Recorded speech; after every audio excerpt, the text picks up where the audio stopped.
Ladies and gentlemen, gentlemen and ladies, welcome to Oilers After Dark. Game 36 as the Ottawa Senators are in town to take on the Oilers. Ottawa's 14-20, the Oilers are 19-5-1. Should be a good game tonight. Let's hope the Oilers get their 7th win in a row. How's everybody doing? Hopefully family's okay. Do you want me to take that one upstairs? Yes, please. Whew. She's a nipply one in Edmonton today. About time we got something called winter. It's only first weekend in January. Better late than never, as some people say.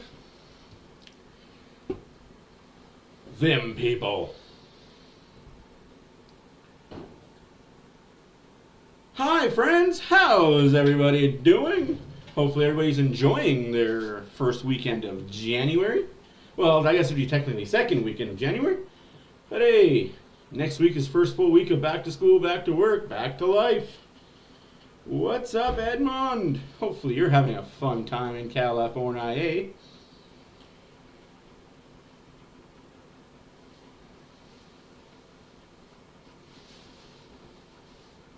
Yeah.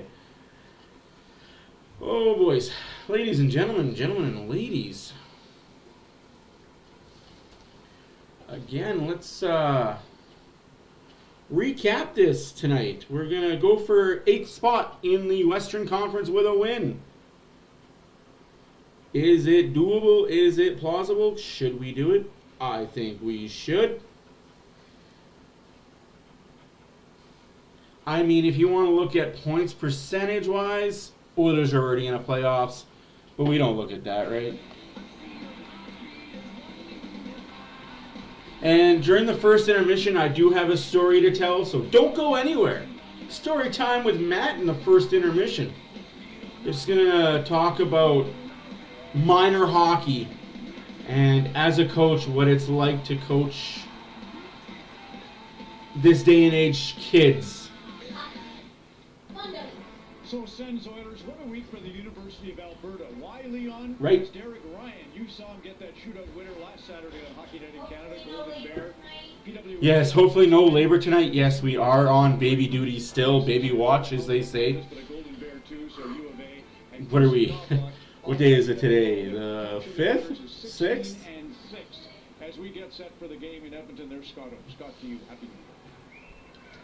It's the 6th. We are 6 days past due. Their crisis start to the season was all the rage, but not so fast, because we are witnessing perhaps the most impressive NHL turnaround since the Blues went from dead last to the Stanley Cup in 2019. You'll recall the Edmonton mantra was Stanley Cup or bust, and the odds makers bought into that by installing the Oilers as a favorite. But the stumble began on opening night. Too bright. Into the season, 14 points out of the playoffs. The head coach was fired. Then in December, Connor McDavid caught fire to move from nowhere up to 3rd in the scoring race, and now here are the Oilers scorching hot with a chance to move into a playoffs. I've been hearing the crazy weather you guys have been having. Change of their own, and they desperately require But hey, turnaround. welcome to my party. Welcome to my life. Best young cores in the NHL, but it's looked very fragile of late. Most recently, the Senators have begun a 5-game road trip with 2 losses. But there's still plenty of time and enough talent for a push. It's just that it has to begin immediately, if not sooner, as in tonight would be a good time to start. And Ron. No, Scotto. Tonight is not a good time for the Ottawa Senators to have a good start. No, tonight is the Ottawa Senators losing. They can go on a 10-game winning streak after tonight. Ken Reed hates when you say Happy New Year anytime after 1 in the morning on the first day of the year, so we've got quite an event going on tonight. Listen, you... Hey, Oil Collector, how's things? Good polls on your stream there, bud. Doing pretty good on that card polling. I'm not going to lie, I pulled a pretty good card myself the other day. It's a signed rookie patch. I'm pretty happy about it, to be honest with you. Pretty happy. I'm pretty stoked about it. Go ahead, bud. Well, I know you're going to talk about McDavid, so I'll say one of his line mates, Zach Hyman, has just been unbelievable. Yeah, he's living in California, Bakersfield, where them Condors play, apparently. Apparently we have a farm team called the Bakersfield Condors. Who knew? Did you guys know they had a team called the Condors? I think the other night he said, I'm still in this. Hey, SMC, how are you? How's Colton as well? Hey, what's happening? Not much, just on baby duty, baby watch. So I'm kind of hoping there's no baby today, guys, but I can't predict that stuff. Just like you can't predict the weather, you can't predict when a baby says, "Hey, by the way, I'm here." Whoa. I'm kind of embarrassed. I was playing GeoGuessr today, and there was a picture of Walt Disney Castle. Now, I thought it was the castle in California. Hey, no, it was the castle in Orlando. I've never been to Disneyland or Disney World. True facts. I never wanted to go to Disney when I was a kid. Wasn't my thing. Parents were never rich enough to go to Disney. Wasn't our thing, so hey, never went. So I was playing GeoGuessr, and I lost 500 health off of that guess. You're that famous bowling guy. Yeah, it's The new jerk spice chicken rice bowl, only at Subway. Everything in our collection represents a great deal we found on Skyscanner. We're known as yeah, it's swords. Vintage underwear. How do we find the best travel deals? Skyscanner. Oh no, my Xbox. All our favourite Guys, this whole tin is full of duplicates. We've got 2 matching tattoos. They say we got a great deal on tickets to Bangkok. This whole tin is full of duplicates in pristine Says condition. that too. Kingpin, thanks for your loyalty. Your discretion is Ooh. on January 9th. Yeah, it's exciting times, exciting times. 5 episodes. 1 killer. Don't worry, I'll keep you guys all informed when the baby comes. You guys will know. You'll know when I'm not here, when I'm here, when you hear the screaming of a baby in the background. You guys will know. Like I said, if it happens tonight, I will abruptly quit the stream. Yeah, I'll be abruptly quitting the stream, running upstairs, going to the hospital. Isn't the usual anymore. Enterprise for lives in drive. Let's hope it holds off till tomorrow or Monday. Brought to you by Scotiabank. Monday would be perfect. Giving you the chance to win a trip to the NHL. No games tomorrow, no game Monday, game on Tuesday. Today. Let's get this game going. Holy smokes, we're 5 past, 7 past 8. Let's go. What are we waiting for? It's Hockey Night in Canada. Closer to the halfway point of the season, Oilers working on a 6-game win streak. Oilers working on a 6-game win streak. With the call first to ice level. I won't be listening to the game on my other headset because it's only one channel. They don't have a USA feed for this game. This land has been Apparently. for homeland for the Métis people of Alberta, the Inuit, and ancestral territory of the Cree, Dene, Blackfoot, Saulteaux, and Nakota Sioux people since time immemorial. Time Our immemorial. history on this land is an act of reconciliation, and we honor those who walk with us. Thank you, Kinanaw. As part of tonight's Ukrainian Heritage Game, we are honored to have with us 3 members of the Edmonton Ukrainian community to be a part of tonight's honor guard. Our first guest is an accomplished community development leader and president of the Ukrainian Canadian Congress. She has been active in navigating the Ukrainian community in Alberta through some of its most challenging times. Please welcome to the ice, Arisa Boychuk.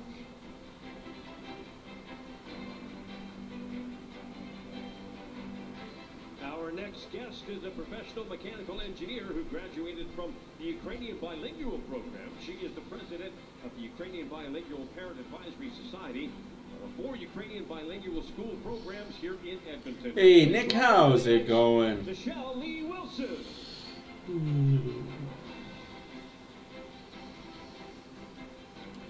And the final member This of tonight's bald honor mother guard is effer. Executive Director of the Canada-Ukraine Foundation and an advisor and secretary. That's right, guys. Tonight is Ukraine Night in Edmonton.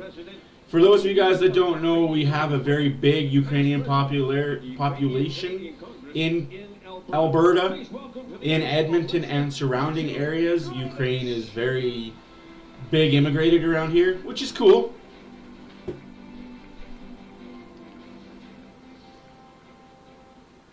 Lucky number 7 for sure. Coast to coast on Hockey Night in Canada. And those here in Rogers Place, we ask you to please stand if you're able, remove your hats, and join the Axios Ukrainian Men's Ensemble with the performance of the Canadian National Anthem.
That's better than most Americans can sing our national anthem. Point night, Connor McDavid and the streaking Oilers go for their 7th straight victory against Brady Tkachuk and the visiting Senators, who look to get out of. I've probably had them, but that's just because I'm a fat kid and fat kid loves cake. I like food, guys. There's no secret. I'm a big guy. I mean, I'm not big, but for the amount of food that I have digested in my life, I should be a lot bigger. Between the pipes, making his 26th start of the season for the Oilers. Skinner has been. It's time! Ding, ding, ding, ding, ding, ding. And if you're wondering where I got all these pictures from, I got all these pictures from when I was at the game, and I took them from the Jumbotron. It's pretty cool when you go to live games, the stuff that you can get. Brady Tkachuk and Connor McDavid set to go here, top line. Oh, let's go!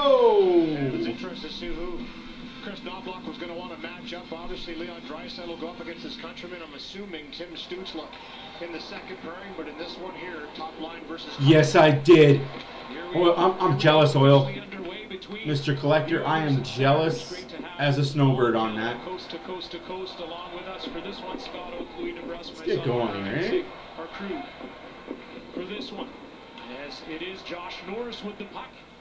All the way over to Artem Zub from the red line. He fires it in. Skinner stopping that one behind his cage.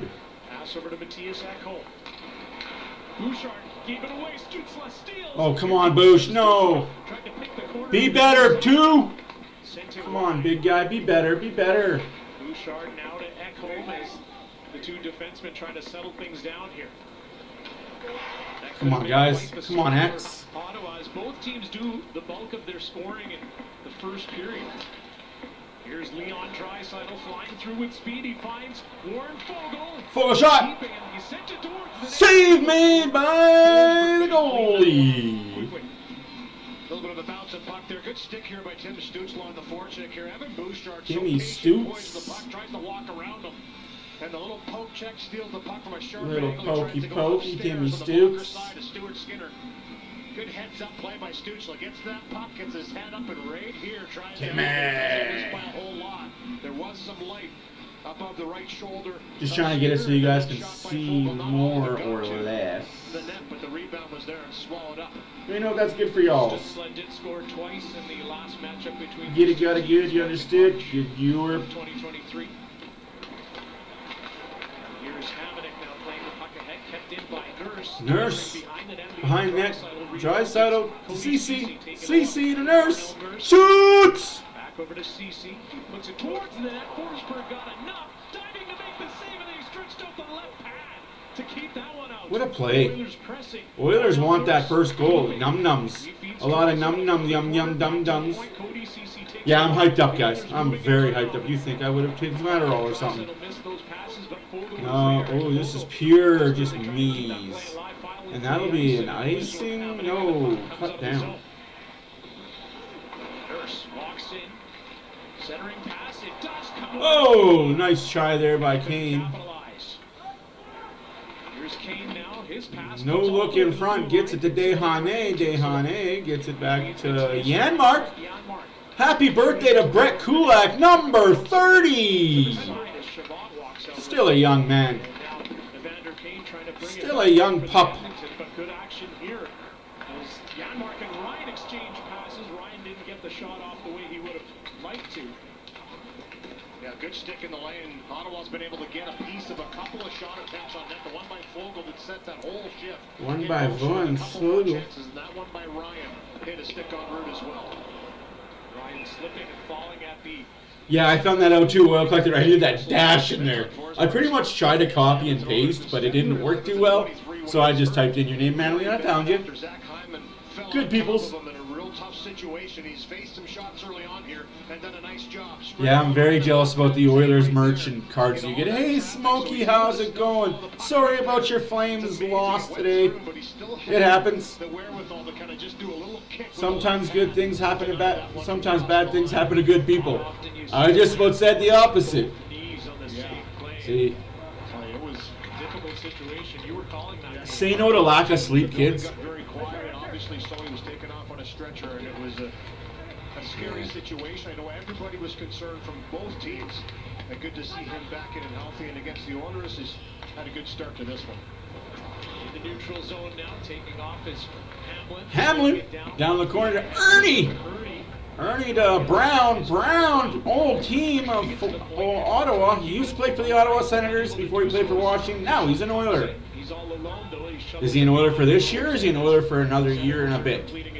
How long does Brown stay with Edmonton? I'm hoping he's an Oiler for next year too. Shoot! Get that goal, bud. Boosh! Let's have CC take a 102-mile-an-hour slap shot at somebody. Echo breaks his stick. Stutzla takes off now. Over to Vladimir Tarasenko, back to Stutzla. He corralled the puck. It's Tarasenko who's knocked down by Ekholm in the corner. He took a look pretty quickly afterwards. That's the easiest way to get a hold of me. Who was that? Yes, that is my real name. I've had that email address since I was 17 years old when the internet was first a thing. Yep, I was 17 when the internet decided let's do AOL and ICQ and MSN Messenger. Oh yeah, back in the day when I was innocent. I'm not gonna lie, I was never innocent. But McDavid! Oh, boys! That could have been something turned into nothing, turned into something major. McDavid to Hopkins. Hopkins gives it to Hyman. Zachary Hyman. Chase. Hyman doing the yeoman's work to McDavid. He loses the puck in the corner. But that's okay. He's able to just play that puck out to neutral ice. It would be not good or fair. I agree, so you can't win them all, right? You can't win all 82. I mean, we'd love if our teams won all 82 games every year, all the time. Unfortunately, that's just not the way life goes. Yes. I think everybody saw enough of each other that year. They're spinning and firing, and Kachuk couldn't put it on net. Shots are 6-1 right now in favor. Brady Kachuk! I'd say he's almost as good, if not better, than his brother. But Draisaitl trying to navigate his way through both Senators defensemen and Jake Sanderson in front of him. Brady Kachuk has possession at the moment. Over to Batherson at the red line. Puck picked up by Fogle, right away over to Draisaitl. He carries in, puts on the brakes. Now I don't want any unsolicited pics in my emails, guys. Possession as Bouchard's passes. Don't need to explain that to my wife. Claude Giroux, the veteran, coming in as Tarasenko fires towards the net. Cute little baby pictures in my emails is acceptable. Reverses, Evan Bouchard. We have baby-proofed everything. We are baby-ready. Crib is up. Sends it around the wall. Kane waiting for it. Laundry's done. Got there in front of him. High stick. And now Tarasenko feels like he's been out there for a while. Everybody waiting to touch Blow the whistle, him. ref. Vinny versus Kachuk. I think Vinny's got that one. Kane versus Kachuk rematch. Oh yes. Nice play into the zone, and it's That cone that flattens Tarasenko from behind right here. He looked around. What was that all about? Oh, it's all good, BW. It's all good. They can all come here to the YouTube side. I said it was on YouTube because I noticed it wasn't there on Facebook side. I need to figure out how to take my computer and screen share it to the Facebook side. But because I am... Ever feel like no matter what you got, someone's got more? And someone's got more than that. Hey, Wax Jade, how's it going? More to spend. By the way, guys, my name is Matt for Oilers After Dark. If this is your first time here, please don't forget to hit the subscribe button. If you've been a day one person, greatly appreciate every single one of you guys that are being here. Because again, without you, there is no me and there is no Oilers After Dark or stream. So you guys are the reason why we do this. Otherwise, I'm just a guy that talks to the mic, just an asshole on a mic like every other podcaster. But hey, that's awesome, Smokey. And puppies are good. Puppies are second best to kids. I'd much rather get the kids than the puppies, but you know what they say: beggars can't be choosers, and choosers cannot be beggars. Well, should not be beggars. Yeah, I find myself getting a lot of doubles. Which is okay. Like, it does suck if you were to spend $300-400 on a hobby set and you got a lot of doubles in that. That would suck. But I go to Walmart and I cheap out and buy the $25 box set, and I'm okay with getting doubles every once in a while. Buy 2 box sets for $50. Works out in the end.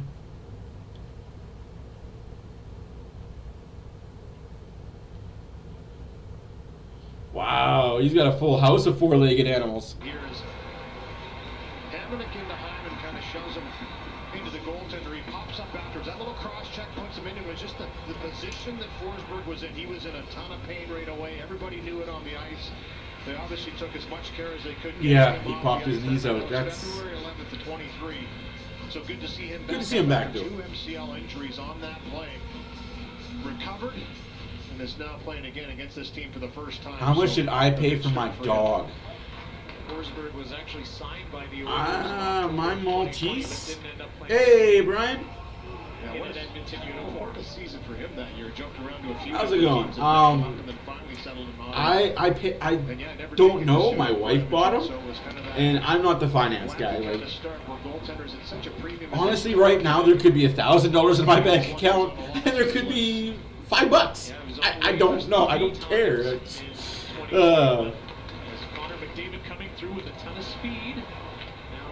I'm a very simple man. Do I got food in my belly? Do I have a roof over my head? All right, good. That's all I care about. Do I have internet to play my games on? Hey, I'm happy. How's it going tonight, Brian? Glad you're here. Takes a bump from Stutzel. Back over to McDavid, trying to peel away from Sanderson and Tarasenko. Yeah, I'm a big dog guy. My little Maltese. I honestly think he was like $400 or $500. That's awesome. I want a Mexican Chihuahua because I had one when I was a kid growing up. Both teams are making changes here. Love that dog. Nothing. 12:38 left in the first period. 6-1 are the shots for the Oilers, who have controlled play from start to this point. But it's not how you start, it's how you finish games, right, folks? So here's a break for Ottawa. Oh, don't go both behind the net. Well, somebody's got to go behind the net. Hamlin and Nurse kind of get confused. Skinner with the save. Oh, get out of here. Get out of here, 2-7. Yeah, fourth line plug. Americans don't know That's awesome. Hockey, so why bet on hockey with one of his sports books? Sports Interaction, your homegrown sports book. Young Mark Critch returns for more hilarious Atlantic misadventures on Son of a Critch new season Tuesday on CBC Channel. Son of a Critch. We had a good chat with Jacques this morning, and said, listen, were you expecting to be back in the helm again after... I might have to turn my heater off. Assistant coach for Got a little warm in here, apparently. Won a couple Stanley Cups, was brought on as an advisor to the coaching staff by the Ottawa Senators, and then the next thing you know, on the 18th, he was named the intern head coach, and he said, hey, I wasn't really pursuing it, but it's in his blood, and he's happy to be behind the bench again with a team that reminds him of the first time he was in Ottawa for the... Oh, guy, yeah, you don't... Yeah, that's that's why I'm scared to plug in my Super Nintendo. Or my old Game Boy. Personalities that he can work with. certainly had a lot of success. I gotta be careful with that. Under Jacques Martin, and then he was an assistant coach with Pittsburgh in their previous 2 Cup championships in 2016 and 17 as well. Yeah, he's a little wiser. 71 years old. He's been around for a while. 30 years behind an NHL bench. He's had 18, this one included, as a head coach. Oh, God. No comment, no comment, no comment. Not going to comment on that. 71, he's still a smart cookie out there in terms of... I'm hoping he does, but I don't know. I'm 50-50 on that. Here's Draisaitl now. Controlling. Draisaitl cutting to the middle. Upwards available. My tickets are available. Cool. 11:42 left to go. Darnell Nurse trying to swoop in his own zone. Kelly doing the yeoman's work of interference and hooking. Good tip in by Draisaitl. I really like the second line of Draisaitl, McLeod, and Fogle. I'm going to be honest with you guys. Who will win? Oilers will win, but it'll be a low-scoring affair. I think the Oilers are going to try and keep the scoring at a minimum. But hey, the Oilers also have the ability to score 8. So... Oh, you got to get that puck out. Off the post. What a play by Ottawa. Desharnais has to get that puck out, though. That forward has to make sure it gets out. Oilers are on a 6-game winning streak. Let's hope it's 7. Because the 7th win gets them into 8th place in the playoffs. And I'll also tell you something. Hey, Roger, how's it going? I'll also tell you something else during the next commercial break. Not only will it be 8th place in the playoffs, guys, it's way better than just 8th place in the playoffs. Pressured by Tarasenko. And this pass once again picked off by the Senators as Josh Norris momentarily kept it in. Josh Morris. Battle as Derek Ryan picks up the puck and comes into the zone with Evander Kane. Oh my.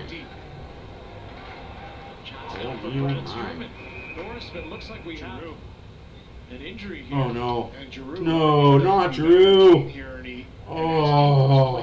I'm not sure if he gets caught Yep. with an elbow or a stick as he's running. He's wobbled. Kane, but Kane just took a chop at the puck that put it deep into Oh, you never want to see that, folks. Senator that was on the attack. Never want to see that. But he certainly got roughed up on the play, went right down, then down the tunnel. And here it is here as Kane comes back and spins around. I'm not sure if he actually sees him or not. But when he spins, it looks like he catches him a little bit with an elbow. High sticking. They're going to call it. Double minor for high sticking. We're gonna review that, but it's a penalty. Hopefully it's just 2, but it could be a 4. Here's another look here is you'll see Kane kind of play this puck into the zone. And then he was just spinning. And he was spinning to avoid the check from Hamonic, who had stepped up on him. He did not see Giroux. We gotta still be careful with the sticks, though, guys. Like, I could say this till I'm blue in the face. You have to be careful with your sticks. Because he chipped the puck forward and then spun backwards. And they're going to review this to Oh, make that's sure so that they've got unfortunate the for right Kane, call. though. And then here's that shot I was talking about, just a quick little Just the way he went down. It's more precaution. Like, I'm glad they're reviewing it, so it'll possibly be a 2. But I'm glad they're reviewing it. Like, gives him that opportunity to pull that puck to the middle, zip it to the net, and hey, Sally, how's it going? On the ice is confirmed. 91 has a 4-minute double minor for high sticking. it is going to be a That's bogus, though. That's bogus. 2 minutes was enough. Oy, oy, oy. That's harsh and stupid all at the same time. Well, come on, Oilers. Time to put your big boy pants on. So a lengthy power play here for the Ottawa Senators. It's okay. Oilers can kill it. 10:21 left to go in the first period. Shots are 6-4 for the Oilers. Nothing is the score. 4-minute power play for Ottawa. So even if they scored on the first 2 minutes, they still get another full 2 minutes. Unless the Oilers score here, and then it's there's a penalty. Hook on the hands. No call. Should have known. By the way, you guys don't want to know who the referees are tonight. You won't like it. But I'm tired of talking about the bad officiating in this league.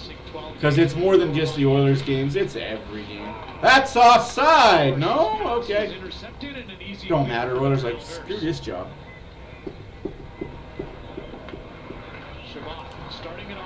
Sally Style. That's a good name. Sally's in style. Style Sally's. Oh, yes. Forecheck, back check, paycheck, baby. Stutzel, the other German. The German got knocked over by the Swede. first minute has gone by. A couple good plays on the entry. 9:18 left to go in the first period. 2:55 left to go in the power play. 4-minute penalty to Evander Kane for high sticking. Drew's back on the ice after taking a stick. Now that's a questionable shit to me. You went down to the locker room. You shouldn't have jumped up as soon as you found out it was a 4-minute. I'm sorry, but if it's a double minor for the player, that player should not return on the power play. But welcome to the NHL. Let's dive for calls. Good Lord, that irks me. That irks me. Giroux accepts the pass, takes a look, pass to the middle, it comes to Nurse, and he clears. What a play by the Oilers. Down to 2 minutes left in the power play. 2 minutes remaining in the Ottawa 4-minute power play. 8:20 left to go in the first period.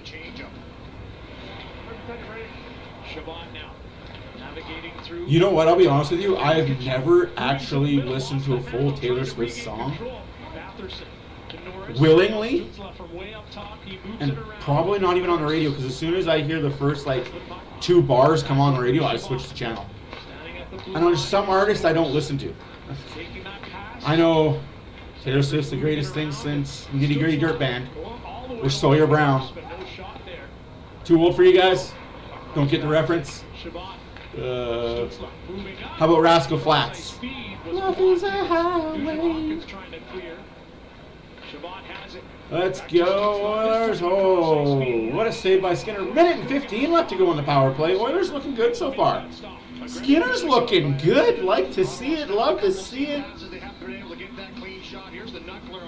What did I do now? Ooh. Honestly, BW, I see so much potential in the Ottawa Senators. Just key injuries to their defensive core. Like, how many guys were hurt on long term on their D core all season until recently? And now just a minute left in that 4-minute double minor. 1 minute left in the double minor. 7:20 left to go in the period. To Tarasenko, Kubalik comes into the zone, back over to Tarasenko, hopped over his stick blade. I'll take your word for it. I'll take your word for it. I'm old. You gotta remember, I'm old. I don't listen to new age songs. Like the newest age song that I have on my Spotify list. Ooh. This is gonna date myself a little bit. Fall Out Boy, Sugar, we're going down swinging. Everything else is 60s, 70s, 80s, alternative 90s. Lots of hard rock, lots of rap, lots of German rock. Hey, it's okay, man. I don't hate on anybody. Hey, there we go. 6 minutes left in the first period. Power play over. Good job for the Oilers there. Yeah, I agree, Wilner. He has been. Since the coach change, I think a lot of things have changed for the team. Okay, good. I think him being thrust back into the number 1 spot kind of shook his core a little bit, because ready to make his 4th consecutive All-Star appearance. Connor McDavid 1-on-5. Get off me, kid, says McDavid.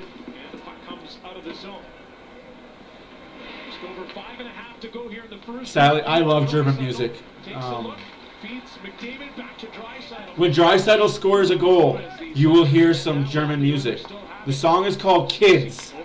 If you know the song, it's a great song. McDavid shot, save made. Draisaitl gets hauled the frack down. No call on the play. Holy!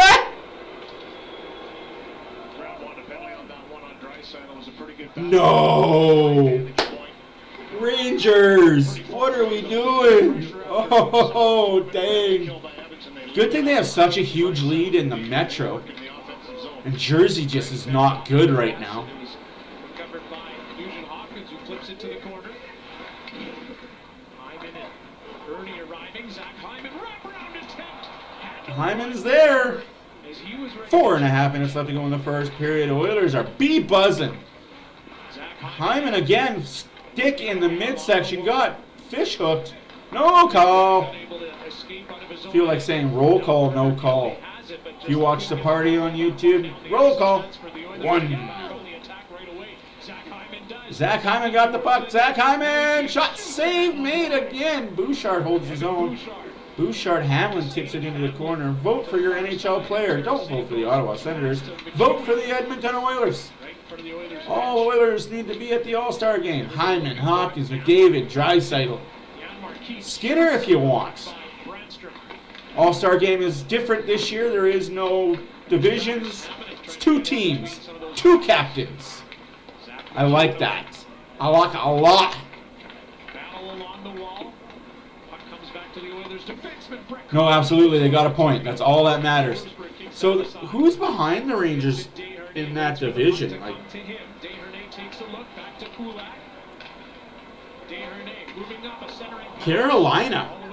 Carolina Islanders, Philadelphia Devils. Philly hanging tough in that playoff spot. Maple Leafs barely holding on to a playoff spot right now. Shifts following up shifts for Edmonton here in the offensive zone. Doing some great work off the cycle, maintaining possession, working around, looking for that chance. Fair. But let's all remember, it was Campbell's starting net to begin with, and he was kind of thrust into it back this year because he thought he was going to be back up. Big save by Skinner again. I got some insider information. Off-season talks where Campbell was going to be the starter, Skinner was going to be the backup, and learn a little bit. Well, we all know how Campbell faltered, and Skinner was like, well, I guess I'm the number 1 guy again. He might not have been mentally ready for that, but hey, that's the thing as a goalie, right? Fast pace. Here's Connor McDavid again. The top line out. I agree, he took his job, but I think Skinner knew this situation. 2 minutes left to go in the first period. 8 to 10 shots for the Oilers. I agree with you to a point there, but like I'm not disagreeing with you. But I think I know for a fact there was talk that Campbell would be the number 1 guy because they're paying him 5 point what, right? Give him the benefit of the doubt, the old dog. But mental, man. It's all up here. It's all mental. Sometimes if you're not mentally there, you're not going to be physically able. Aware of the fact that Forsberg was hurt severely. I don't have to worry. I'm never mentally there, so I'm always physically able. Somehow, some way. Wasn't intentional. It's just part of the game, but going to see a lot of number 18, I think, in this 2:10 left to go in the first period. Nothing under the score. Oilers have control of the majority of the game right now. It's all good, though. We have a backup now in Picard. So I honestly believe Skinner, Picard, run him. Unless something better, cheaper comes along. 5.5 minutes without a whistle. Yeah, we got finally a freaking... No, not 5.5 minutes without a whistle. 5.5 minutes without a commercial break. So here's my amazing news about the Oilers, guys. You ready for this really, really astounding news? With a win tonight, the Oilers will have 41 points, be 8th place in the Pacific Division, 8th place in the Western Conference. Now, they will be 5 points back of the LA Kings for third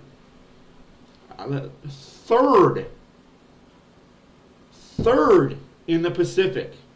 7 points back of the Vegas Golden Knights for second in the Pacific. I'm not going to say it's not possible. Anything is possible.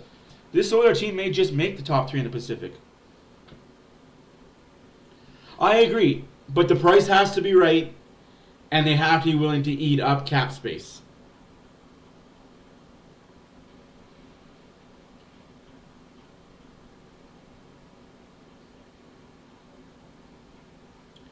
No, I'm not. I wouldn't say it was a mistake based on what he did in Toronto and LA. I don't know what happened. Maybe this Oilers defense just was not that good. And the system and the structure just wasn't there. And it fucked Campbell over pretty hardcore. Campbell's a fragile character, which is fine. But hopefully he does well in the AHL while he's down there and gets a call up, and if he's needed. Team expected to have a member of it behind their bench when the season. That's awesome about Daniel Alfredsson, The man. Oilers headed in the right direction, and Daniel Alfredsson hopes to do the same for the Senators. Like I said, I would love a veteran type player like a Reimer, or there's a goalie that's sitting in the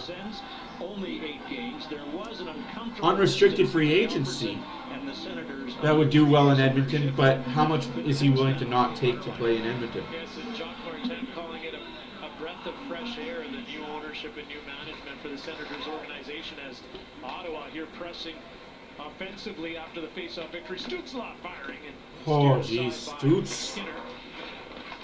Stutzla controlling behind the Oilers net. 1.5 minutes to go in the first period. 10-9 shots for the Oilers. Ottawa has the only power play. It was a 4-minute. Didn't pan out. Stutzla and Kubalik and Tarasenko were trying to come back the other way. Nugent Hopkins comes in, drops it off. Hopkins for Hyman. He's hit into the wall by Tarasenko. Still at the puck. A good pass from Shot off the post. Oh! Another one, as he's had a number of those winding up and firing from the point, was Bouchard. We've got an interference call coming up here. Yeah, Nugent Hopkins level in the slot. It looked like this one hit iron from Nugent Hopkins. Much like Sanderson, that shot before we went to the commercial break did actually go off the crossbar, the elbow of the posted crossbar up over top of the glass, so it didn't miss by much.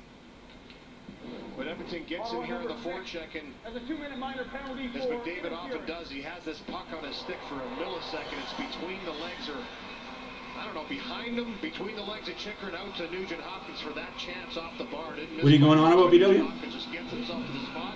This will be the first power play for Edmonton. And here's the penalty on the top of the frame. You're going to see that cross-check in front. Yeah, I think what happened, that whole situation. Jacob Chicker. So Edmonton on the power play, 6th best in the league at the moment. 25% as pass from Draisaitl. Parker Kelly was in the lane, and Josh Norris sending that puck ahead. Connor McDavid starting from his own end through neutral ice, drops it off. Last minute of play here in the first period. 1 minute remaining in the first period. 1 minute remaining. Here's Evan Bouchard now, dropping it back. Connor McDavid coming through. He hands it off. Nugent Hopkins back over to McDavid. Being watched by Sanderson. The puck comes out in front. Hyman was there. Now it's Draisaitl who picks it up. Draisaitl back to the point from the blue line. Nugent Hopkins. Draisaitl, Bouchard. Back to McDavid. McDavid moving up. Pass blocked by Parker Kelly. He's got 2 of those. 27 seconds left to go in the first period. Looks like we're going into the first intermission. Tied in zeros, which is okay. Can't complain, can't complain. I mean, we could, but who would listen? Oh, McDavid! Hold my beer, he says. 12 seconds left. The puck is cleared by the Senators. 9 seconds here in the first, but 9 seconds left in a scoreless first period. Were you looking for offense? Not here. Sometimes he just says, I'll do this myself and give it a chance. Walks in and got disrupted enough by Branstrom. That shot wasn't clean going through, so it didn't have the pace on it that I wanted, but you back up pretty quickly when you see 97 barreling down on you. Third period, no score. On second period, what do the Oilers have in store? Hey! Kiefer McClellan. I'm enjoying these vibes tonight, guys. I'm glad you guys are all here. Again, my name is Matt for Oilers After Dark. If you're new here, don't forget to push the subscribe button, like the page, leave a comment. In favor of the Oilers against the Senators after a scoreless first. Bang, first intermission, folks. All right. Like I said, story time with Matt about minor hockey league situation. Now, as a minor hockey league coach, and I can attest to this, this is kind of beating up on the World Juniors Team Canada team a little bit.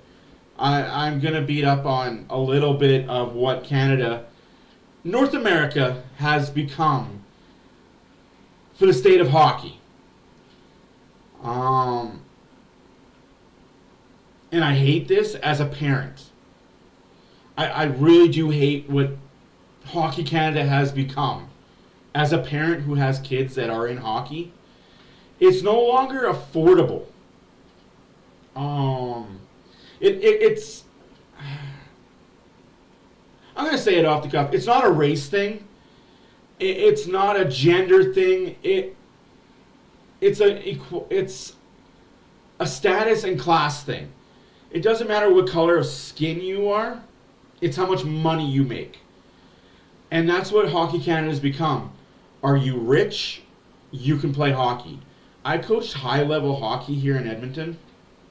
And every year, first practice of the year, I have my assistant coaches go on the bench, go on the ice with the kids.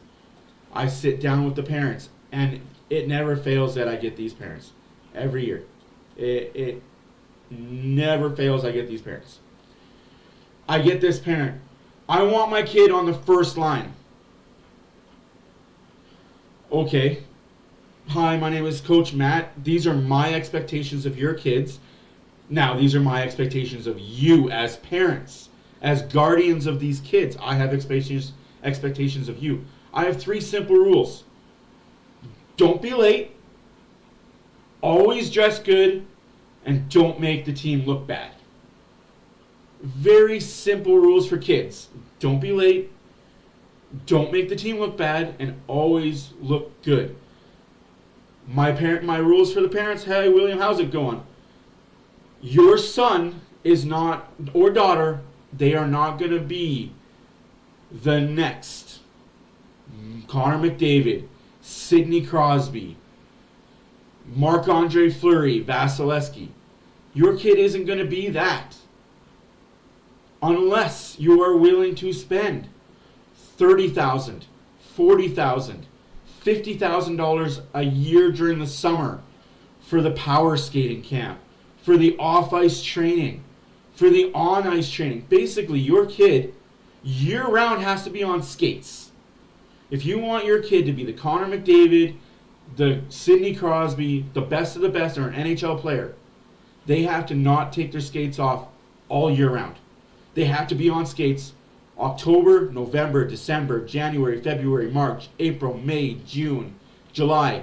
Take the month of August and go on rollerblades and play roller hockey for August. But then September, October, it starts up again. Your kid has to put in 4 hours a day, 6 days a week to be that. You can't just roll out of bed and be that. So yes, hockey is an expensive sport. Now, if you just want to come here and have fun, number 1 rule, have fun. I don't care if your kid wants to score 30 goals or if he wants to assist 30 assists. Number 1, have fun. Number 1 rule. If you're not having fun, don't be here. They tell me, and then they try and say, well, I did this, I charity this, I do this for the board. I don't care what you do for the board. Your kid is here to learn how to play hockey, to have fun on the ice. I'm here to make sure they have fun. I have benched players, and I don't like benching, and I don't ever cut anybody. That's my rule. I don't cut you. If you are on the team, you're on the team. I don't cut you. It happens all the time where I see coaches, oh yeah, well this kid was never good enough, so I just let him go. He would only be on our 4th line and see 5 minutes a game. Why? Why? These kids are 10 to 14 years old. Just let them roll out lines.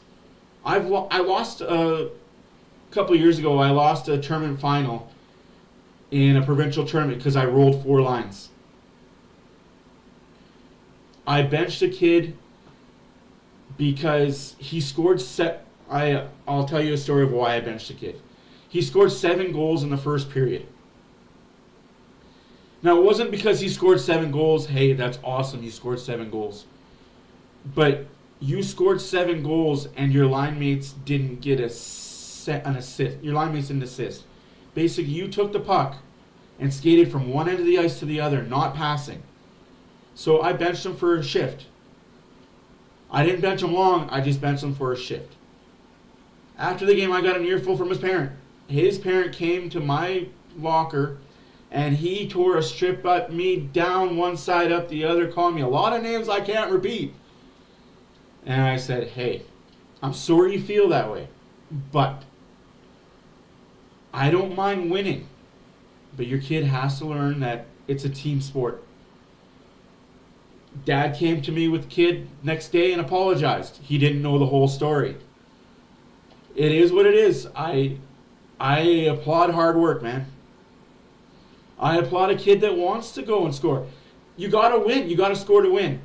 But you have teammates, guys. So yeah, Alberta hockey, especially Edmonton, Alberta hockey, it's gotten expensive to the point where a lot of kids don't play hockey anymore. I see a lot of kids in my outdoor rink that could skate laps around minor hockey league teams, that could skate laps around kids that are playing for the Southside Athletics right now. But they don't have the money or the funds or a donor, and that's what it's come down to, is kids that can't afford to play. Knights of Columbus is a great hockey organization because they do try and sponsor as many kids as possible to play hockey. Unfortunately, just the funds aren't there for every kid to play. We have to lower the money that is involved in playing hockey back at the grassroots.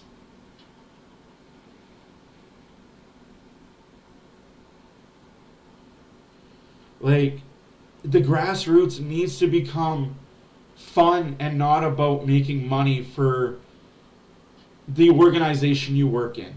May it be the Eagles, the Southside SWAT, Southside Athletics, the Knights of Columbus. Wait. You got hit, got a penalty? Were you bigger than the other kid? And that's another thing I've seen coaching kids right now is now that there's no hitting until you hit Pee-wee, and even then at Pee-wee you have to be at the top stage of Pee-wee to have hitting. I don't like it because our kids are already going in at a disadvantage to any international tournament. Because the Europeans hit, the Americans hit. I don't like it, but it's why kids are turning to soccer, basketball, even football now. High school football has become huge in Canada. It's because you don't need much to play.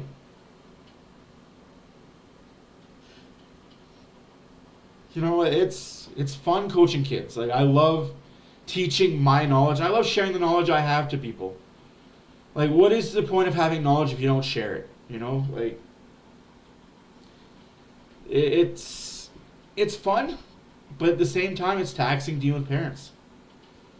And for coaches, that's the number one thing that ruined coaching. The parents. Because they all want their kids to be on the ice all the time. So much fun seeing young kids out there on the outdoor rinks. I'm trying to get my daughter to go to an outdoor rink and do some skating around. She's 4. It'll start soon.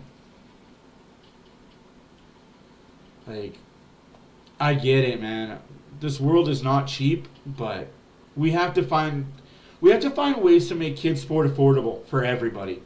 It doesn't matter what area of the city you grew up in or what color of skin you have.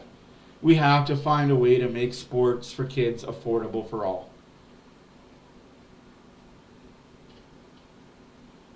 Yes, that is also one thing I preach to my parents. Put your kid in multiple sports. Put your kid in multiple sports. Don't just have them be a one sport. During the summer, let them play basketball. Let them play football in the summer. Then hockey season, play hockey. Play baseball in the summer. That was one thing I did when I grew up. I played baseball in the summer, basketball for school, hockey away from school. I was a 3-sport athlete, and it helped. Because then you could work muscles all year round. Because you use different muscles for baseball that you use for hockey. Different muscles for basketball that you use in baseball. Golf. Man, that's another sport that's become really expensive. Especially now that I'm an adult and I like to go golfing. I spent $110 on a round of golf this summer. It's not cheap anymore. Baseball helps a lot because it works your side to side, your core muscles. Soccer works your stamina because you're constantly running. I'm just an old fart with 2 blown out knees, so I can't do, so I teach. Man, yeah, I'm not going to lie. I was that first hockey player. I was one of the first hockey players in my hometown to take up figure skating. I recommend a lot of my hockey players to do that. Take 5 to 6 lessons of figure skating. It'll work on your core balance and your side-to-side crossovers. Figure skating will help your balance and core. Hardcore. Like, people joke, but I can skate quicker than you side to side than you can skate front and back because of figure skating. Hey, there you go, Kiefer. Like, I wish I could get a free round once in a while, man. For the amount of money I spend at golf courses. That is very true, Renegade. And it's parents putting so much expectation on the kids. Like, I get it when a kid is 15, 16, 17, 18, and you still think they're on track, and they're showing you, and they're coming to you saying, hey, Dad, do you have time to go to the shooting range and take some shots on net? Do you have time to go to the basement and play goalie for me? Do we have time to go to an indoor rink so I can work on my footwork and foot speed? If the kid is coming to you and saying, hey, do you have time? Do we have the ability to go do this? Then by all means, put all the effort you can into getting that kid going. But if you're the one pushing your kid, don't do it. Like, I was pushed as a kid to do things, and I wasn't always willing. Like, do you want to wake up at 6 o'clock in the morning on a Saturday and go to skating practice in the summer when your friends are sleeping? No. Do you want to miss out on that camping trip that your friends are going on camp vacation to Winagami Lake or Circle Square Ranch, but you can't go because you have hockey? Yeah.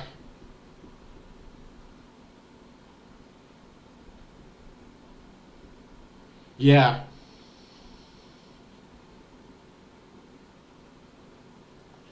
Yeah, no, like, I've heard that story so much, Oil Collector. I would love for my son to play hockey, but we just can't afford it. And that's where that's where part of me wishes I was a rich person that had fuck you money and was like, hey, your kid wants to play hockey, everything's covered. Everything's covered. Your hockey fees are covered. Your trips are covered for tournaments. Your equipment is covered. Like, honestly, if I had that kind of money to help out 2 or 3 kids, I would definitely do it. That's one thing that kind of sucks about not having fuck you money. Oh, just... I coach the Edmonton Eagles. The Northeast Zone Eagles. I have a jacket and everything to prove it. It's pretty cool. Little jacket that has the Eagles logo and it says coach on it. It's pretty cool. Yeah, no, some parents are mean as hell.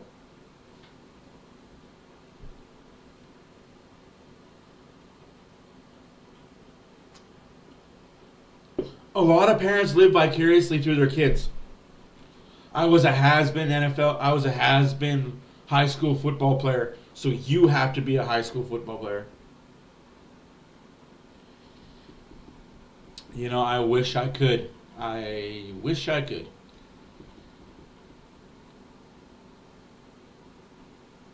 Yeah. Well, that's the goal, to make some money. That's definitely the goal.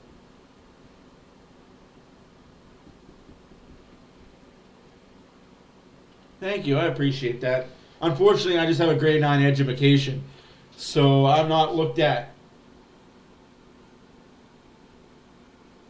Yes, they did. That is so cool. That is good for them. Like, great for them. Honestly, when people tell me why don't I do more, because I have a grade 9 education. I'm a contractor. Like, I work in the construction industry. I'm okay with that. You know.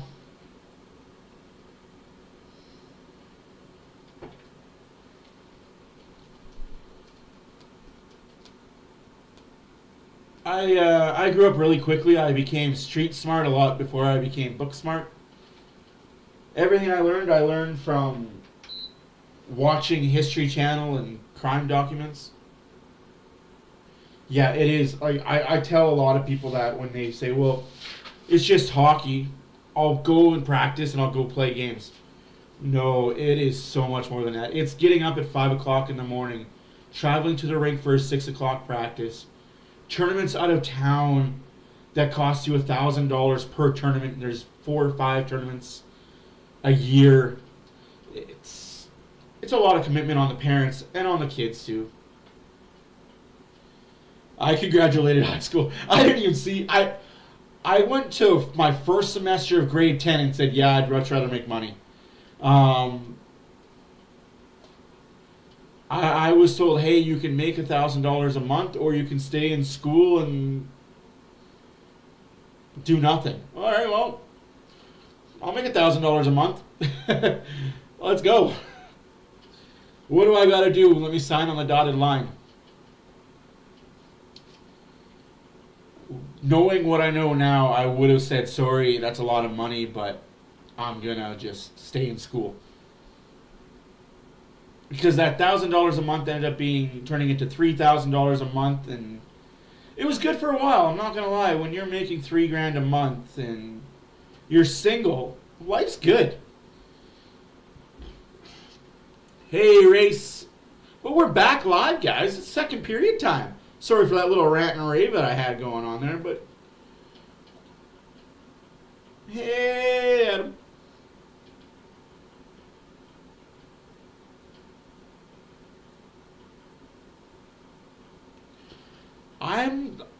I talk a lot smarter than I should.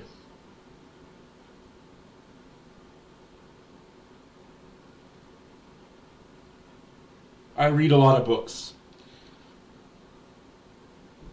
I've definitely read a lot of books. Motherfucker says bitch. What the fuck? Report. Harder ride in Louis now in a vain attempt to match my level.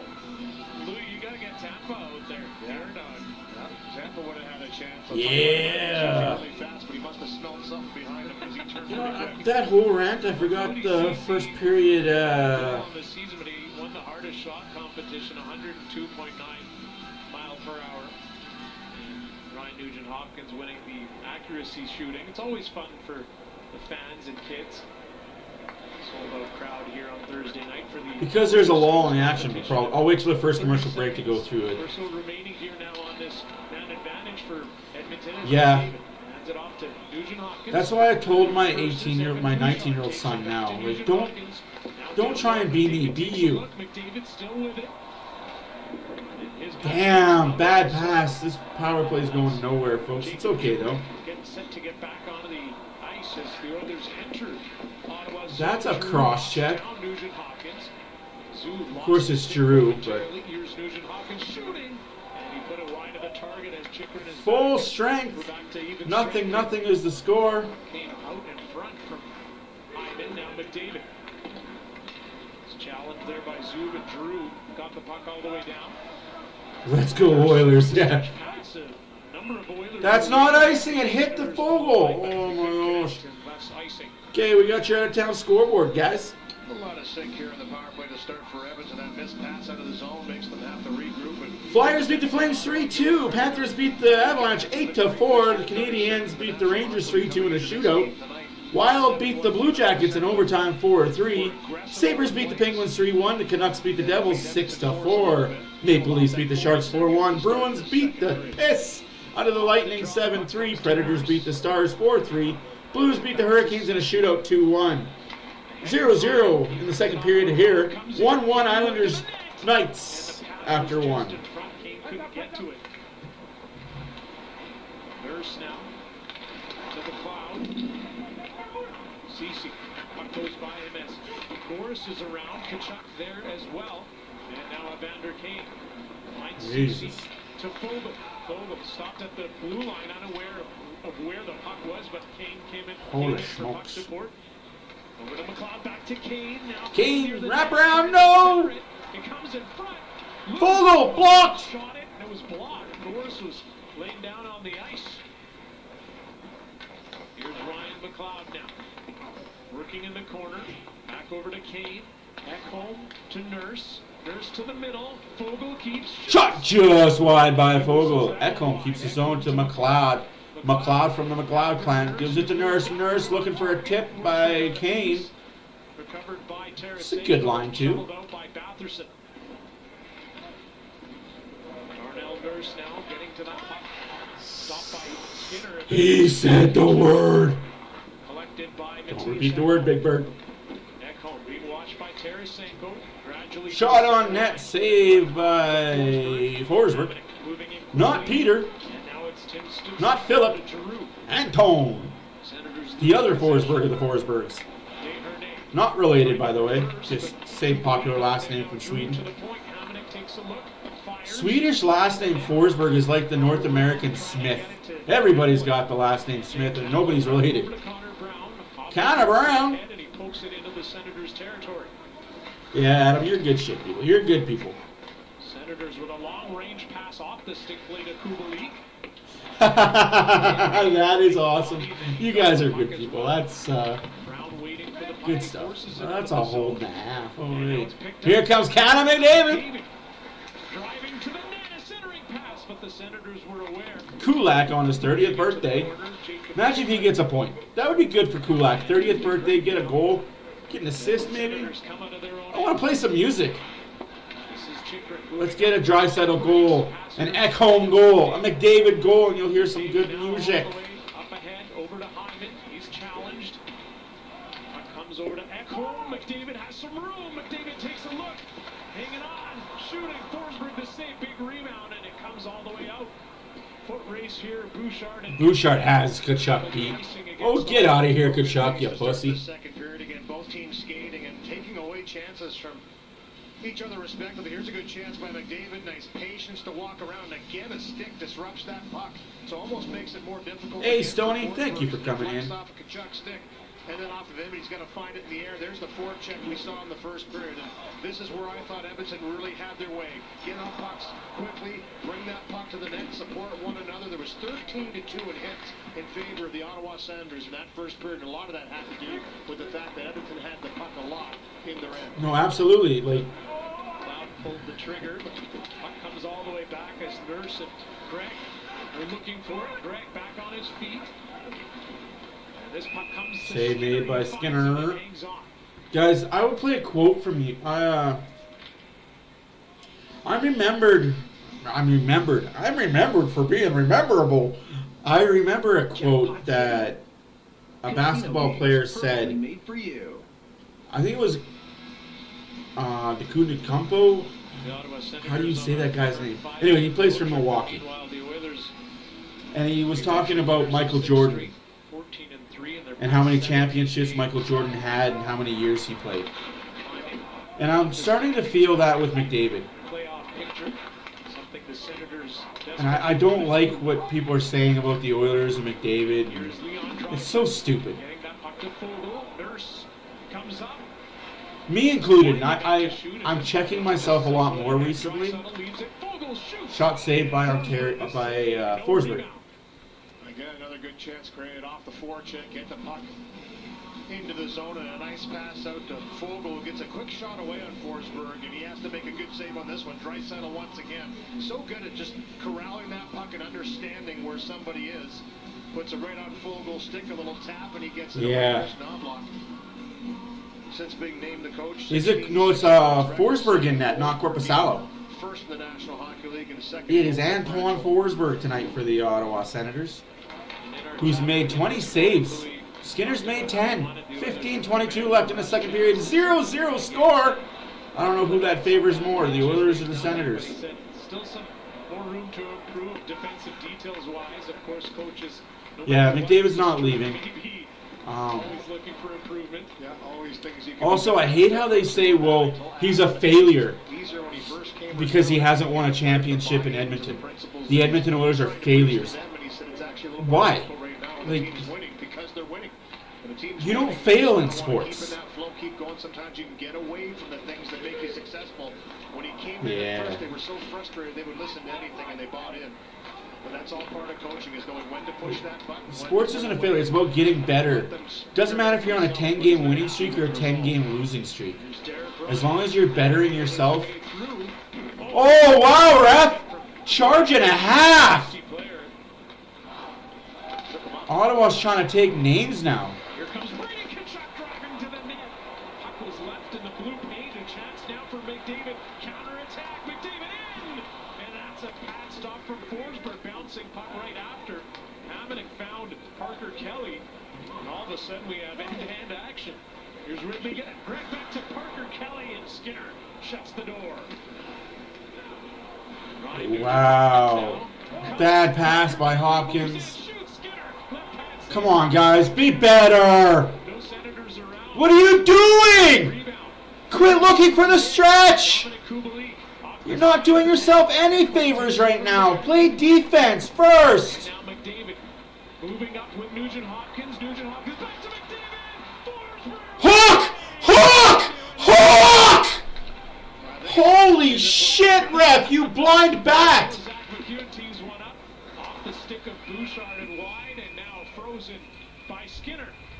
Holy fuck, man! Hook on the hands. Call something, you useless tit. Both teams really dug in, skating, competing, taking men in the first period and into this second period. But the last couple of shifts, it's opened up and some chances for both teams. Big hit by Greg here on Derek Ryan. They got into it at the end of the first with that. Hands to the head. Good drive to the net. Nice save by Stuart Skinner to get that paddle down. And McDavid puts the Jets on that left pad of Forsberg. Little deflection in tight once again. Hook on the hands. Hook on the hands. No call. Forsberg with some real good saves. Hey, Nikki, how's it really going? like wearing that thing? Hopefully everybody is fine. Man, I think it looks great. Yeah. Nothing finer than a fine wine. I think it looks fantastic. The Skip NHL Game Time Tarp. Looks fucking amazing. Got a chip in your windshield? The solution is at your fingertips. It's easy to book your appointment for a rock-solid windshield repair. And our work is guaranteed for life. Book an appointment today at speedyglass.ca. Speedy Glass Replace. River Cree Resort and Casino is your home for world-class entertainment, dining, and gaming experiences. Enjoy a luxurious weekend getaway, dine in style, catch a show, or go for a skate on NHL-sized rinks. River Cree Resort and Casino. Excitement? Bet on it. California Closets. We believe every space deserves a... I hate to tell people this, but Connor Bedard is out for the foreseeable future.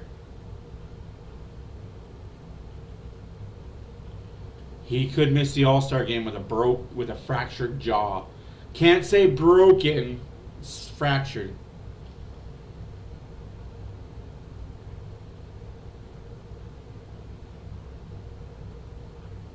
Yeah, Hook never left. He was just on a hiatus. I think he was doing some acting.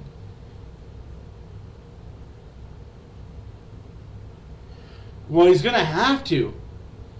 Like, he's going. What is he gonna do? Beat all four people that he can't beat one-on-one by himself? Just saying. Consistently good goaltending is never more apparent than when a team doesn't have it. No team has gone through more goaltenders in the last 5 years than the Ottawa Senators. This year they've settled on Anton Forsberg and Jonas Korpisalo. Korpisalo came from L.A., essentially switching places with Cam Talbot, who's enjoying an all-star season with the Kings in part because the team's defensive responsibility. That's pretty cool that his dad is Taz. That's some good lineage. He came from some good loins. 6 of them on Connor McDavid. Right in the loins. I think that long-term The tenderloins. With the Senators. And of course, he was in net with LA against the Oilers. The authors of spring in the time. playoffs and played well against Edmonton. I can't remember the last time I had a good cry. Maybe I'll cry on Monday. Probably will. I always cry when my kids are born. What a save by Skinner. Tarasenko with the tip. Big save by Skinner. We got 12:50 left to go in the first period. Fucking Oilers. You guys are a just menace to yourselves. Clean it up a little bit. Connor Brown to Ernie. Ernie back to Connor Brown. Connor Brown. Oh, Dipsy Doodle Dandy. Finally loses the puck to Soob. Senators trying to get the puck out. A couple of bodies hit there, and now Darnell Nurse collects the puck. Nurse now waiting patiently behind his. Taz the human suplex machine. Yep. I love Taz's entrance, man. Like his entrance music. I still listen to it. We await the game's first goal.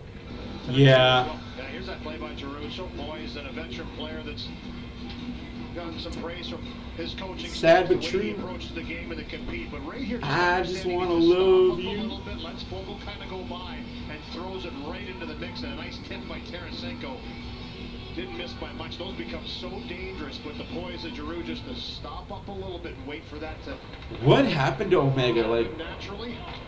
I don't want to speculate, but was it like a rare disease or something? Like, he was wrestling one day and the next day you know he's in the hospital. I was like, what the fuck? I'm not going to pretend to know anything about clinical diagnoses. Calling out some of the other players saying they need to look in the mirror. Great leadership qualities for heads up.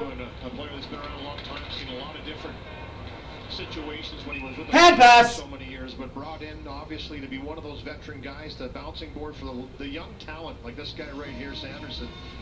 Just to understand how to get prepared, how to compete. And, you talk about Giroux, and I've always heard that he's one of the most competitive guys out there.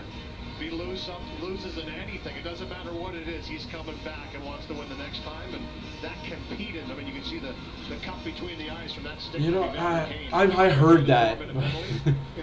I guess I'm just that old school guy. You don't cry, right? Like, you bottle your feelings up and it turns into anger, and anger turns into outbursts of punching holes in the walls. And for me, punching holes in the walls, going outside and banging on the drums for 2 hours. We're going to the golf course and beating up on golf balls for 4 hours. Jesus. That was a good chance. It happened quickly in front of Stuart Skinner. Good Lord. 11:16 left to go in the second period. 14-22 shots for the Oilers. Still no score. I don't know if that's good or bad. Gets it there. When you have that presence in front of the net, it's always an option. Turns, spins, puts it there. The first rebound, and the second one on the backhand side. We saw the. Yes, we do have names picked out. The baby has already been named. On that one as well. That's how you score goals. Had a 30-goal season his rookie year. No, we try to have babies before the birth. That way we're not running around. Like if we find out what the gender is, then we definitely pick babies. But if we don't know what the gender is till birth, then we don't have names. But we found out really early that we were having a baby girl. So. At the start of this season, it was a big question mark, and who was going to grab those reins and be the guy for the Edmonton Oilers? It's been Stuart Skinner, 11-2-0 in his last 13 starts. When we found out we were having a baby girl, we both agreed on the name. He's really settled in with Jack Campbell going down to Bakersfield, the American Hockey League. It was his net. Matthew No, I already have Matthew Jr. for the boy. Not going to be naming the girl Matthew Jr. I already have a junior. I got a Michael, I got a Matthew, I got an Anna. And now we're going to have a Rosie. 91 miles per hour from the stick of Ekholm. A Roseland. Waits for the puck, but the Oilers pounced on it. Now Shabbat had to be careful. Hopefully my wife's okay with me saying that to people, but shot, save, rebound. Hyman's just getting abused in front of the net. Good Lord. The Senators escape unscathed, but David steals once again. We got a goal coming here. Into the Senators zone, Ekholm all the way I'm feeling a goal. Shabbat getting that puck out of the zone now as Bouchard has possession. McDavid bringing the puck in. Ekholm has it. Fires off target. Feeling the goal, folks. Beating ahead in the corner. Shabbat got in the way. Tarasenko delivers to Batherson. Batherson placing the puck into the hands of Josh Norris, but Yeah, a lot of rumors on Sasha. home to Draisaitl, splitting the D. Stick lifted in the hands. No call, because these refs don't know what hooking is. Frickin' bums. 9:50 left to go in the second period. 24-15 are the shots. Yeah, I become a girl dad all of a sudden. Good recovery to get back and just deny him a chance. And the skating right now, both teams, has been excellent. There's Brady Tkachuk. CC with a 102-mile-an-hour slap shot. He was there as well. The CC clapper. Senators captain ran out of space. The Oilers took over, and now CC over to Nurse. Nurse runs into Fogle. What the fuck are you doing? What the flying fuck are you doing? Big save by Skinner. What are you doing though, you guys? Pull your heads out of your asses. Oi. Now he finds McLeod, but Sanderson got in front of that puck. Jacob Chikrin with it, and he's going to lift this one out. Under 9 minutes to go in the second period. Hamlet to Kane as he's racing towards it. Kane puts it Kane shot, save, rebound, gobbled up by Chikrin.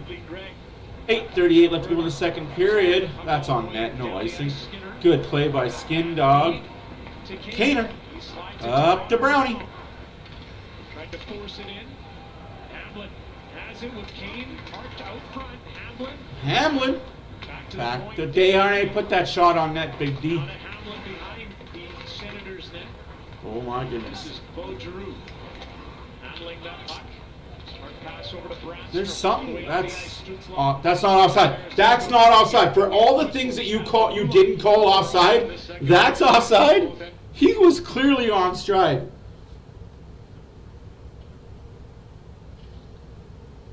Yeah, young punk foot. He definitely effed around and found out. What are you doing here, though? Like, I don't know who to blame there, Fogle or Nurse. I don't like it. I think that's too much money for a guy that. So let me explain this to you. What Toronto is doing? They've got 5 guys making $10 million or more. Who's gonna play defense? Who's gonna play goal? You can't win a cup with 5 guys making that much money. It's ridiculously stupid. He's not worth it. And you guys thought that Kyle Dumbass was a bad GM. Looks like Brad Treliving said, "Hold my beer, I'm worse than you."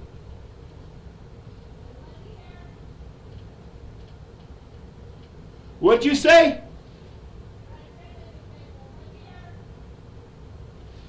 Apparently my wife, hey, what's up, Canes Hockey? My wife's talking, I can't hear her, so maybe that's a good thing.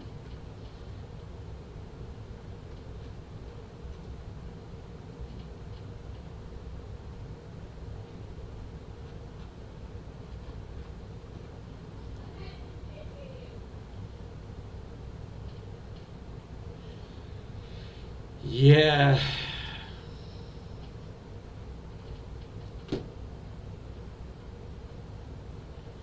What are you texting me? Nobody loves you. Brad Chaludi said, "Hold my beer." Hey Kyle, you were a bad GM for Toronto. Hold my beer, I'm worse. You thought you put this team in cap hell. Wait till I'm done. I say it in jest and in joking, but honestly, you thought you were a bad GM? Wait till I'm done. They're going to have no cap space and nobody to play goalie. And no draft picks. Hey, they're the Vegas Golden Knights. Getting set here for a neutral zone face-off. All-Canadian matchup. The first hockey night in Canada. First Saturday night of 2020. Yeah, I agree with you. Even he wasn't that nuts. Derek Ryan was waiting for that pass picked off by the Senators. All forwards breaking the zone. Wow. Both teams fighting for possession. 7:50 left to go in the second period of a sloppy nothing hockey game. You can tell Oilers are scared to lose. Frustrating. You don't want to lose. I get it. Well, the Oilers on a light schedule here in January. Light schedule. They play every Tuesday, Thursday, Sunday. Sorry, Tuesday, Thursday, Saturday, light schedule. What are you talking about? Getting some quality practices, having guys be fresh. Here's Ridley Gregg. Reversing Drake Batherson, piloting through Batherson. Yeah, they added some pretty good wrestlers. Side, Josh Norris handing it off. Batherson lost the puck. It's McDavid who has it now, and he works his way up the ice, carries in. Ryan Nugent-Hopkins shoots. Hopkins shot save. McDavid's shot from behind the net almost banks it in. A good pass. Unfortunately, he's not on your team. Come on, guys. Sends it in. Kind of got away from Forsberg. Oh yeah, well just like Samsonov. Possession in the offensive zone. Ekholm to Bush. Bush to Ekholm. Shoot the pill for Phil's sake. It's Zach Hyman with it. Hyman twisting. Hyman has the puck. Passes it out front to nobody. Both teams are just playing the giveaway game right now. And again, you saw the collapsing of the Ottawa Senators really converge back. They're looking for anything that comes out, keeping things to the outside. And that's a good example. Brady Tkachuk was right. Speaking of Pisani, how about Fernando Pisani? Still looks like he could play. Driving to the net, but the puck took a bounce. He still got to it. Now Bouchard waits. Shoot, Bush. Tarasenko, he does. Gets past Stutz. Last shot from McDavid. Denied by Forsberg. And the puck lifted out. Under 6 minutes to go in the second. No, I expected a low-scoring game. Like I was thinking it'd be a 2-1, 3-2 score. Both teams are scared to lose. Both teams can play defense when they want to, but only one team can score 8. That's the Oilers. Oh, Tarasenko's tired. Oh, jeez. Come on, McLeod, you're faster than Tarasenko and Goudreau. Giroux. Fucking Goudreau, what am I? It's so true, though, right? You learn to find that control when you need to put the Jets on, but sometimes you just go up. I would love a goal for Eck. He's fast. I would love to play this song for you guys.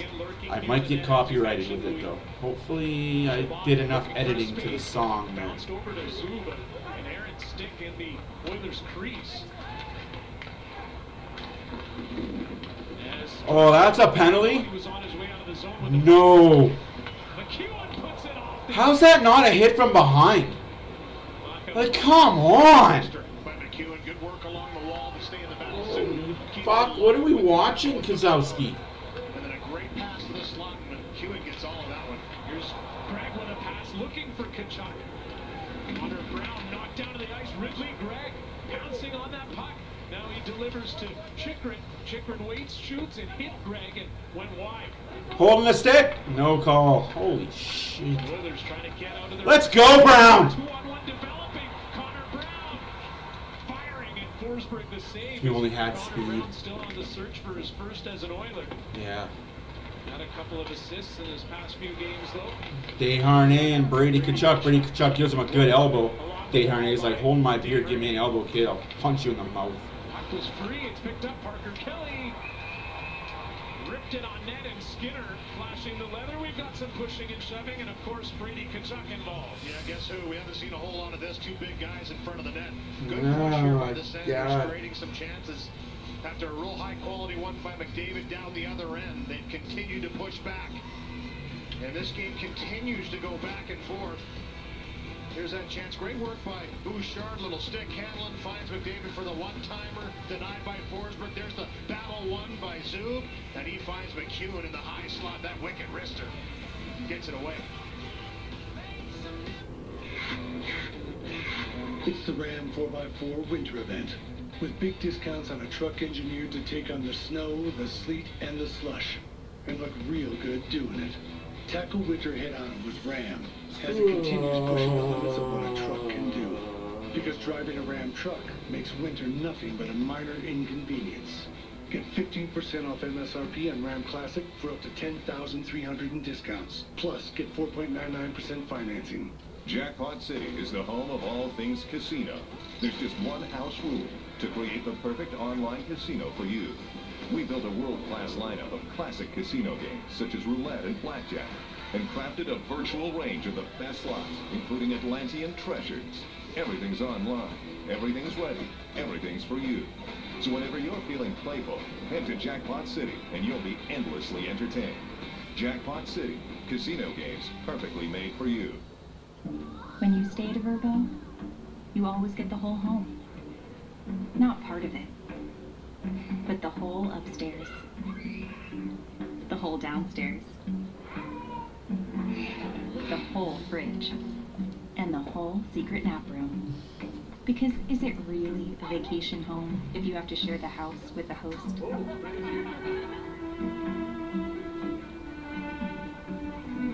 Only with Verbo. 9 shots combined for Connor McDavid, Leon Draisaitl, and McDavid's got 8 of them. They've been busy in this one, but the Sanders have been good. They've competed hard against both Draisaitl and McDavid. Nice work here by Sanderson to the corner. A little support again. It's the double teams, and you're going to see that in these clips. It's not just one guy trying to take it away. It's one guy struggling, a second guy strong, and sometimes a third and fourth. But good sticks down on the ice, taking some plays away. They've made it difficult on the top players of Edmonton. They've created chances, but not a whole lot of that high-quality variety. Trying to keep it to the outside.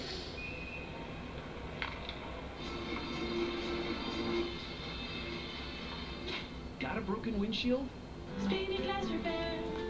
Speedy glass replace. They're trying to play clean because this is an Eastern Conference team. Why play rough with an Eastern Conference team? And I honestly think Ottawa doesn't want to wake the beast that is the Edmonton Oilers. Well, guess what, folks?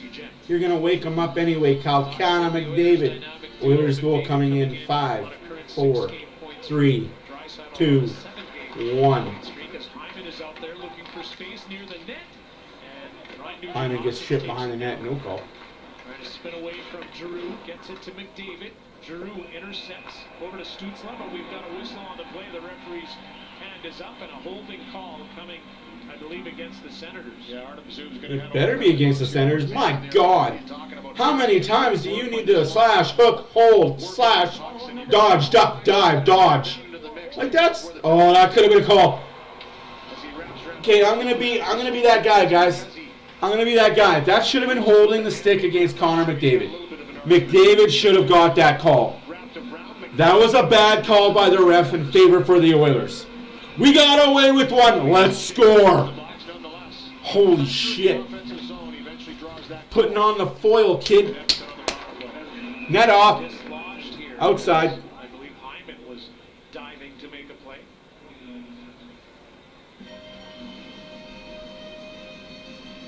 There's some good sticks in the first power play for Edmonton by the Ottawa Senators, and the penalty kill we talked about, 32nd in the league coming into this game tonight, but it's an area they really want to improve. They buckle down on it, trying to take away those seam passes through, which is so vital on the penalty kill nowadays, with how guys can shoot that puck. If it gets through there, it's typically a grade A chance on a one-timer, and in this game it's no different. The Oilers win the neutral zone face-off. Come on, guys. Into the skates of Hyman. Now easily Bad passes. These Oilers are playing sloppy-toppy hockey right now. Not the best. Fourth in points amongst NHL defensemen is Evan Bouchard as he pilots through Hyman to an open Nugent Hopkins. Back to McDavid. Back to Nugent Hopkins. Let's get this goal here, guys. Now Bouchard from the blue line. Nugent Hopkins takes it, waits. Ottawa's just going to sit in front with their sticks down and block shots, guys. 1.50 points per game average against the Ottawa Senators. Here's Bouchard now. Over to McDavid. McDavid down low. Draisaitl. Initially, but then recovered it. Got it back. 1:11 left to go on the power play. 2:40 left to go in the second period. Nothing. Out of play. And again, really keeping things to the outside. The penalty kill of the Senators doing a nice job just pushing, pressuring enough to make sure that it stays on the wall. I know that stat, BW. I know that stat. He's up at the top of the circle, takes one step, and zips it through, uses a screen. He knows he's got Zach Hyman right there as well, and Forsberg somehow gets that blocker up. Makes a nice save. Off the draw, Edmonton with possession. It's Bouchard. To McDavid, broken stick on the ice. Josh Norris without his. As McDavid pushes that aside, Bouchard takes it back to McDavid. Edmonton trying to take advantage of this situation as Nugent Hopkins down low. What a save. What a save. 43 seconds left. 2:14 left to go. Play in tight for Hyman here. And good job by Norris. He doesn't have the stick, so he just collapses right back into the middle, gets down on his knee, actually, and says, no way you're getting across seam on me without my stick. So makes the best of a bad situation as his stick explodes off the face-off, and then the down low play, nice pass through, it actually ticks off the stick. Brandstrom first before it gets to Zach Hyman. But he gets one chance and then a second chance play, and he's cleared out of there pretty quickly on a solid physical play by Brandstrom to get him out of there. Bouchard elects not to shoot. Now his pass back to McDavid allows McDavid to come in with some speed towards the net. McDavid centering pass blocked. Sanderson lifting the stick of Draisaitl. Puck kept in by Bouchard as Nugent Hopkins took a spill back on his feet quickly. Reverses. Bouchard shoots it. Scores!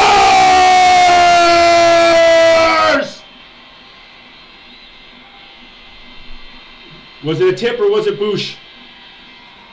It's a power play marker. His 10th of the season and the first goal of the night here. Bouch! To keep this top unit on the ice. A couple of whistles, a couple of face-offs.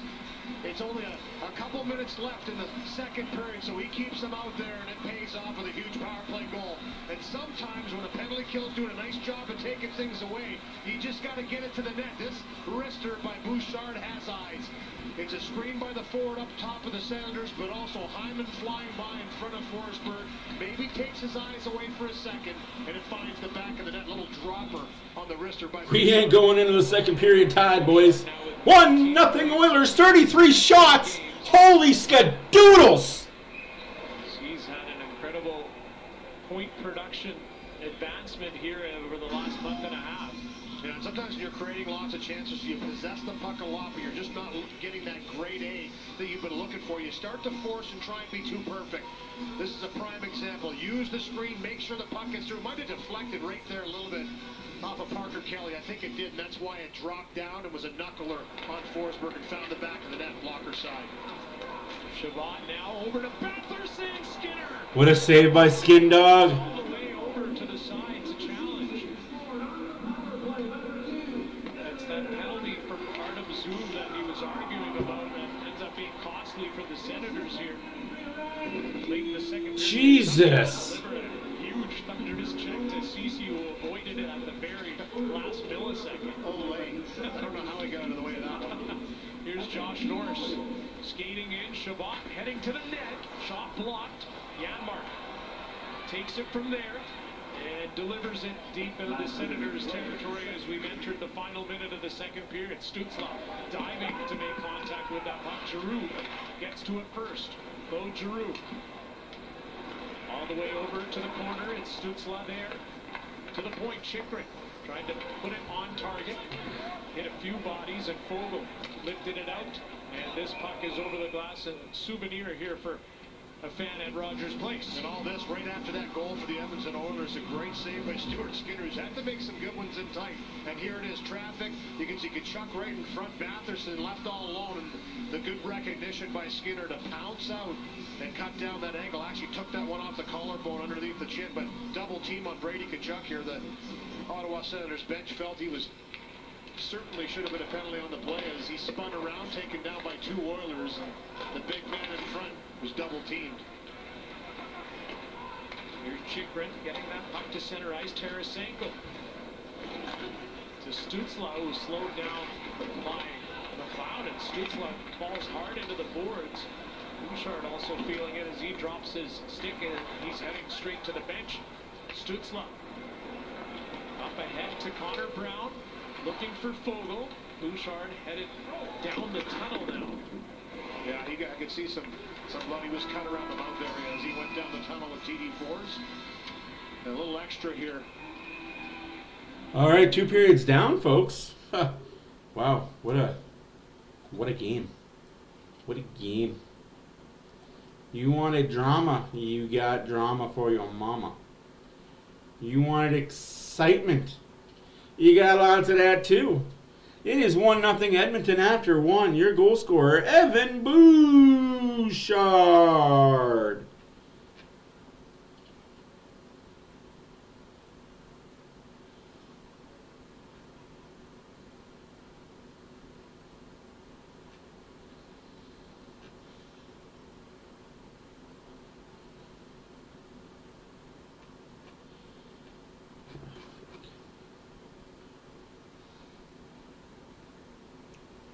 Good talk, people.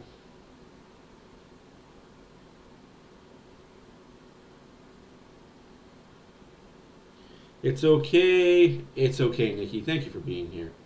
Appreciate you guys. Appreciate you.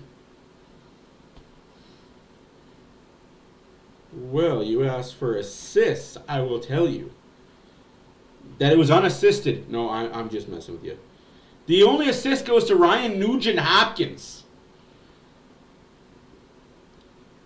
Goal scored by Evan Bouchard. Assist Ryan Nugent-Hopkins. Bouchard's 10th goal of the season. Hopkins does what Hopkins does. Vanilla Boosh, Boosh, baby. You know what? If I had the rights to that song, I tell you what. Oilers goal on the power play.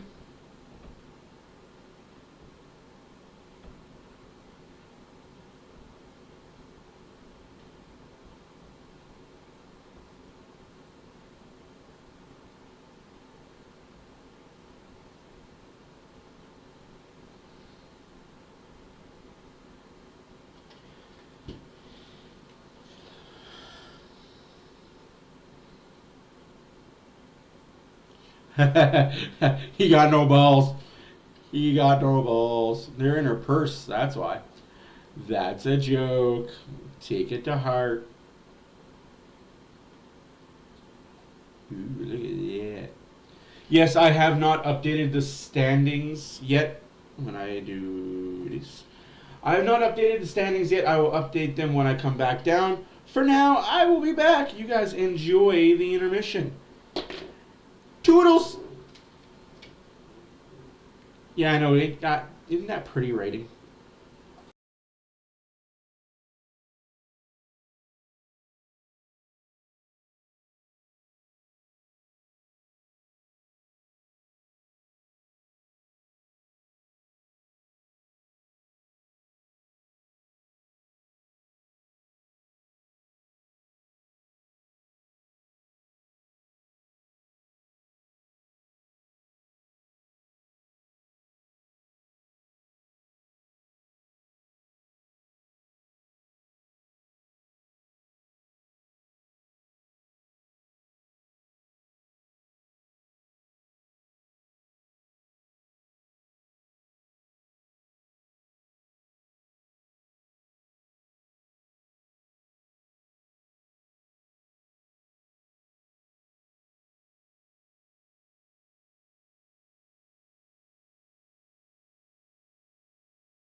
Yeah, Don Cherry's hilarious as fuck. Okay, I have a question for Oil Collector. I on a hunch and a whim, I went and bought a case of SP cards from Walmart. So, there's this basic one here. That's the silver, shiny. But then there's this one here that's the blue. You see the difference? Shiny but blue. What is the difference? Like I've tried to look up what the difference is, and they don't tell me what the difference is. It sucks because I'd like to know. Also in this pack, I got one of these. Rookie Sensations numbered Jake Sanderson.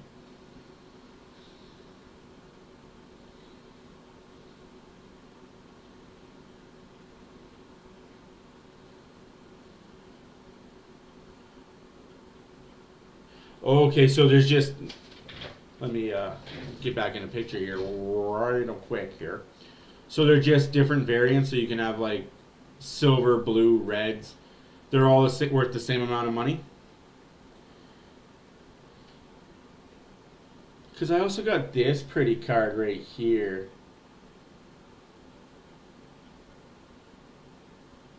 Authentic Profiles.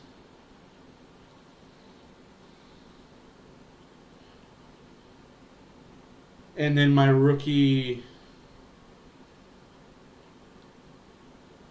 game-worn jersey one.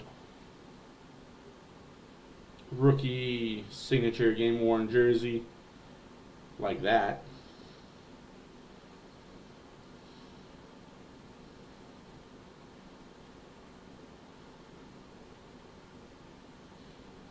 But I did pull this out of a box of really old cards. I went and bought a, you could say garage sale. Grand Fewer Pro Set. Look at the pristine of that thing. Look at that thing.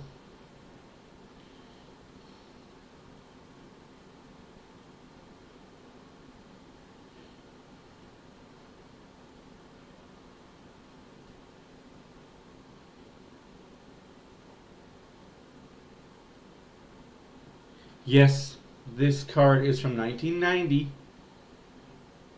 Yeah. Absolutely. Yeah, guys, go follow Oil Collector. Dude, if you like hockey cards and you're a card collector, he's worth a follow. He's an Oiler fan. You can't go wrong. I mean, you could. You follow me. I'm a clown and a half. Oh, where's it going? They're jumping. Jiminy jumping, as Darren Pang says. Also, I do want to touch on Bedard. Like, Bedard, it sucks that he got hurt, but we saw it coming.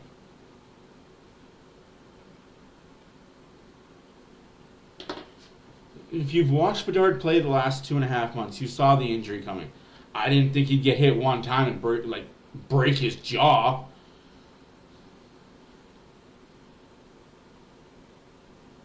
One away, Northern Farm Girl? You're that close? You're that close? Let's see what we can do for you.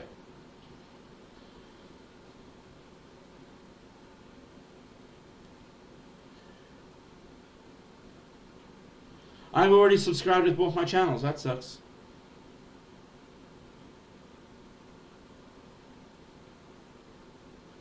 You know what? If he doesn't lose, if he comes back and dominates and still wins the Calder, I will applaud him. I will give the adieu and bang to Connor Bedard if he comes back and still wins the Calder. But if he doesn't come back and he doesn't play like he did when he left, it's a shame. It's Connor McDavid all over again. But hey, this McDavid dude has had a pretty damn good career. Hey, awesome job. Like, that's what a family does. We stick with each other. You guys are all awesome. Yes, Adam, guys, if you don't know Adam, he is a Cholo, Arizona fan, but he brings an intense, different point of view of hockey. Like, as a Canadian white man, I would never have the same point of view of hockey as Adam does. Like, I would never have that point of view as Adam does. And it's not a bad thing. It is always good to diverse yourself with point of views of different people and different ethnicities and different backgrounds. Because I've loved his videos, and it's like, wow, like, I never would have thought that. But, hey,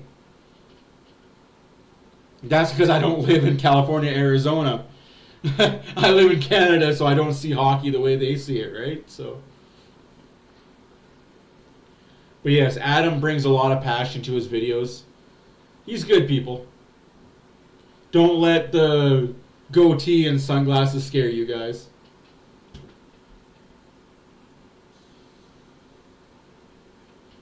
Ugh.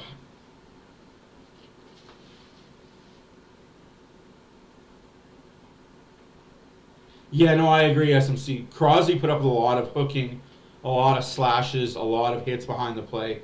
And McDavid got away with a lot of it too because it wasn't going on. It wasn't going on when McDavid played. Crosby and Ovechkin still played in the era of clutch and grab.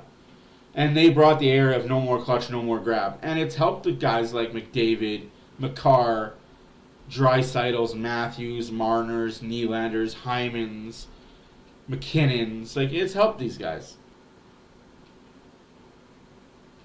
You know, if only that happened, bud. But hey, there's two different crowds. There's the Facebook crowd that likes to chat, and there's the YouTube crowd that likes to watch videos.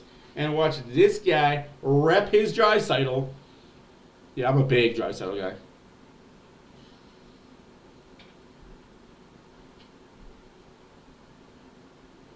I think McDavid and Ovechkin would have broke a lot more records had the lockouts not happened. It's scary, like.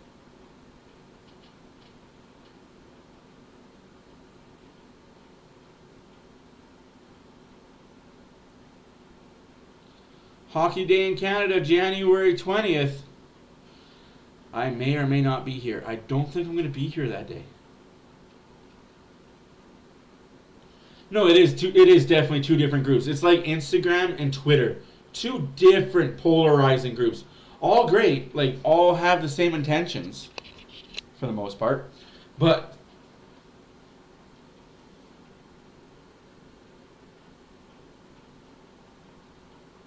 wow, I'm sorry to hear that, Northern. Like, hopefully it was nothing too bad that they stole from you and hacked from you. I agree with that. I agree with that too, Yager. But then you go back to Lemieux would have been better than Gretzky had he not had cancer or had back injuries. Then you're playing a whole ifs and whats and nits and buts, right? Due to the fact the Oilers have had much more offensive zone time. Connor McDavid is the Oilers' all-star choice, but Zach Hyman would have been just as worthy as he's been on a heater since the No, he really doesn't. began. Crosby and Ovechkin don't get enough credit for the shit they did to make the game better. Like, say what you want, but those two guys changed the way the game was played. Yes, Holloway is making the game this weekend. How's he doing the AHL, the back-to-back games? Yeah, I'm sure they've always had a tremendous season, Zach Hyman. Absolutely, it's absolutely fun to think about. Like, for shits and giggles today, I don't know if it's today or yesterday, I watched the Bourne and Kipper show, and they were talking about how cool would it be if Crosby left Pittsburgh to play in Quebec like Giroux did to play in Ottawa. And Kipper's like, he would never leave to play in Montreal unless Montreal got better. And, oh, damn, kid. No call on that? Fuck. And then he's like, well, why wouldn't he go play in Edmonton with McDavid? Wouldn't that be amazing to have Crosby and McDavid on the same line? Or 1 and 2? Up the middle as centers? Like, that would be amazing to have Crosby McDavid. If McDavid wanted to win one cup and bring a cup to Canada, why not play with McDavid? Why not have that opportunity to play with McDavid? Those situations. Yeah, no question. And this is where he wants him to buckle down, keep skating, keep playing the way they are. Don't play high risk and allow the opposition. That next one, don't give him anything. Here's Ryan Nugent-Hopkins now. Bouchard got the puck to Hopkins. Down to McDavid. Finds some space, cuts to the middle. Oh, that would be, yeah, that would be a fucking up the middle. That's the thing about Canada. They're stacked up the middle. They've got 18 to 20 centers, but no right wings. That's what's scary about Team Canada is they don't have right wing depth. Much like the Edmonton Oilers, no right wing depth. But hey, I digress. Second period. Shots are 33 to 19 for the Edmonton Oilers. His pass hit a Senator's stick and eventually over to Warren Fogle protecting. As he hands it off to Cody Ceci, now accelerating. Draisaitl dumps it in. Fogle waiting for it. Gets the pass to Draisaitl, eventually to Ceci, now to Nurse. There, so you guys can see. Spinning away from Tarasenko, the backhand pass was blocked. Fogle got to it anyway. Warren Fogle coming off a 5-point performance himself against Anaheim. McDavid answered the bell after that. 2 consecutive Oilers games with 5-point points from one single player. Yeah, USA has stronger goaltending. Absolutely. I will never take away or say that USA doesn't have goaltending. Hellebuyck? Oh, that's number 1. For 42 years, Esso has supported minor hockey players through the Esso Medals program. Yeah, back to the third period. Let's get her done. Third period strong here, guys. Third period strong. On this attempted shot, this puck pops to Batherson as he throws it back to Tarasenko. That's a good look. And Nurse gets in front of that one, pays the Bryce hobbled back to the bench, but just an excellent read to get into that lane at the right. All right, guys. Face-off win by the Oilers. Dump down the ice. Here's Janmark, a little chip and chase. Chip and change. The CCs. Janmark gets it off the boot back to Desharnais. Desharnais gives it to Kulak on his 30th birthday. Yeah, I forgot that Ottner's also American. Jeez, they're spoiled. They're spoiled with American goalies. American goalies, Russian goalies, spoiled. And that's icing.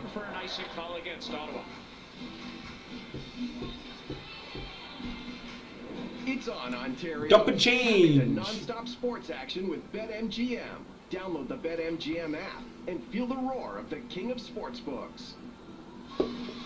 Gently used, barely sanitized. Catch the used sporting goods store comedy one more time. One more time. I'm here to celebrate. Sorry, like I said, 80s kid. Hopkins with a shot blocked in front and out the zone it goes. Bouchard at center ice does the dipsy doodle dandy.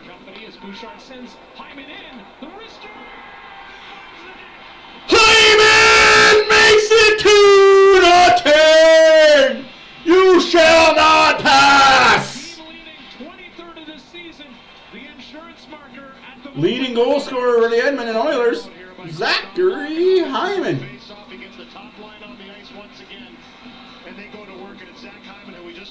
Continues his great season. Quick outlet pass by Bouchard right onto the tape, 2 steps. And he just gets it away. A good clean look for Hyman. Ottawa's done a nice job to get sticks and bodies in lane. Not a whole lot of clean looks for Edmonton. This one was, and it sneaks through Forsberg to make it 2-0. Chris Knobloch talking about Hyman this week, saying he does just so many good things, all the little plays along. Kulak does look older than 30. He looks like a 40-year-old man. Hyman better make the gosh darn All-Star game, man.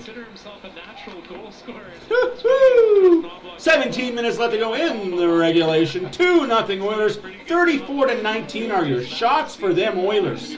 How about them Cowboys?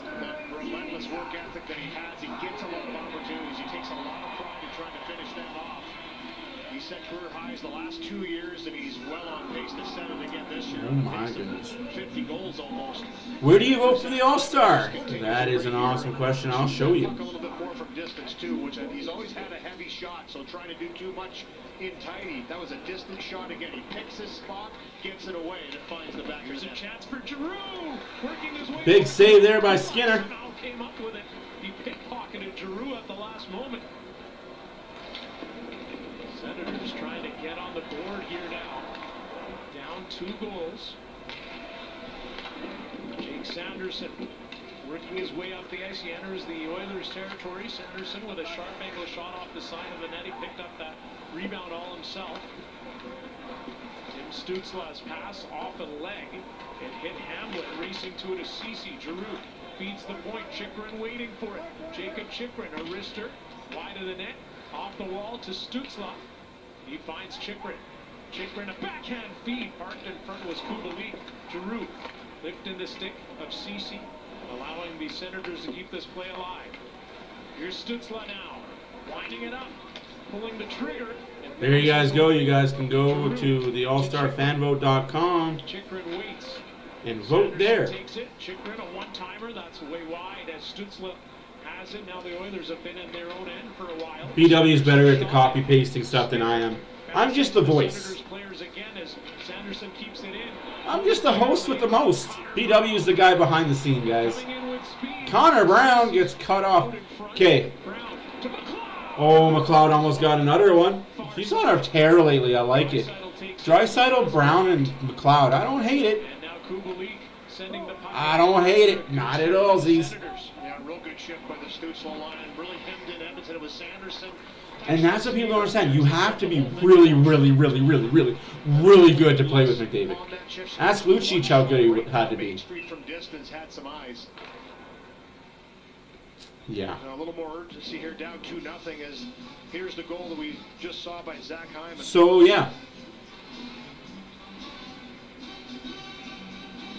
I'm going to say it right now. I want Connor Brown on the ice for an empty net. On this transitional play, the quick heads up. I don't care if Connor Brown is out there for 2 minutes in the full empty net. I want Connor Brown on the ice for the empty net. Please. Now with a goal and an assist in tonight's game, so he's in on both. Goals for the Oilers. Please have Connor Brown out there for the empty net. Just to get him off the snide. Get that monkey off his back. Takes it to McLeod. He wires that one. Forsberg to save. He steers it to the wall. McLeod. Scout, you can vote for other players. Just make sure they're not in the Pacific Division. Vote for Eastern Conference. I put a lot of Islander players in. I voted for all Oilers, Islander players, and goalies out east. I didn't vote for any West players. Fuck them. Fuck 'em. Oh, Ekholm, the Swedish Viking. Oh, come on. I want an Ekholm goal, too. One more time. It's his 30th career 2-point game. I voted for Panarin. Bouchard. Looking to start it off. He does with a pass to Ryan Nugent What an Hopkins. asshole. Comes into the zone, flips it, a chip and chase for Nugent Hopkins. Shabbat now with it, carefully finding an open man. He does it. Brady Tkachuk. Zoo carries it in. His pass blocked, and the puck comes back into the Senators' zone. Forsberg out to play it, leaving it for Thomas Shabbat. Shabbat falling, still managed to get the puck up, but not out. McDavid, Nugent Hopkins. McDavid shot saved by Forsberg to stop. Zach Hyman out there. Shabbat falling to the ice. Brady Tkachuk stick handling his way out of his own end. Brady Tkachuk coming through, trying to stick handle past Desharnais now. Puck was blocked by. I'm not gonna lie to you guys. I voted for Jesper Pratt, Carries it out to neutral ice now. Panarin, Brayden Point, hands it off to Desharnais. Barkov, Victor Hedman, Noah Dobson, Bo Horvat. Like, and the goalie I picked, I picked Thatcher Demko. I'm sorry, I picked the Vancouver goalie. And Bobrovsky. Florida Bobrovsky, Thatcher Demko. Say what you will, he's having a hell of a fucking year for Vancouver. Like, that kid is having a hell of a first 45 games for Vancouver. Can't take that away from him. It won't continue, but hey, it might. Here comes Janmark. Wrap around. No goal. Forsberg was there and read that. Bouncing puck, and it's sent out by Chikrin. No, they don't take the top players. They just take one player from each team. One player from each team. All 32 teams get one player. The rest is fan voted. That's awesome. You know, I had to give Demko some love. Like, I may not like Vancouver, and I may not like their fans, but that goalie has been everything for Vancouver this year. That's why in 2 years when they trade him, like, oh no! Way to go, Brownie! Way to go, Brownie! Back check, fork check, pig check! 11-20. Yeah. I'm a secret Islanders fan, guys. Connor Brown, Draisaitl, Boosh, shoot! Oh, tipped in front by Ernie. Oh. Zach Hyman, all smiles with his 23rd of the season. He has his team. You know, I'm not gonna lie, guys. I'm a big Islander fan. I'm a closet Islander fan. I'm not gonna lie. If I had an Islander jersey, it would be probably Trottier. Brian Trottier was a really good guy. They're the same colors. They're pretty much the same logo, even. We did steal the Islanders' colors and logo, but hey, I digress. I haven't been, but this year I've actually, I've been paying attention to Thatcher Demko. I'm not going to lie. He's a really good goalie. Canuck fans don't deserve him. As much as they say we don't deserve McDavid, they fucking don't deserve Thatcher Demko. Oh, shit. But hey, we'll see. It's not how you start, and it's like I've been having this fight with a lot of Canuck fans. Good, you had an awesome October, November, mediocre December. What are you going to do in March, April, May, and June? What are the Canucks going to do then? You could start out hot and be like the LA Kings and fade away. It is what it is, folks. Hate it or love it. It's not how you start, it's how you finish. Ask the Oilers. I love the Islanders fisherman jersey. I have friends that hate it. I'm like, why? It's awesome. That is an epic third jersey. That is an epic third jersey, and so is the Columbus Blue Jacket Cannon logo. Love that jersey. I own that jersey. Well, owned that jersey until we moved and shit happened.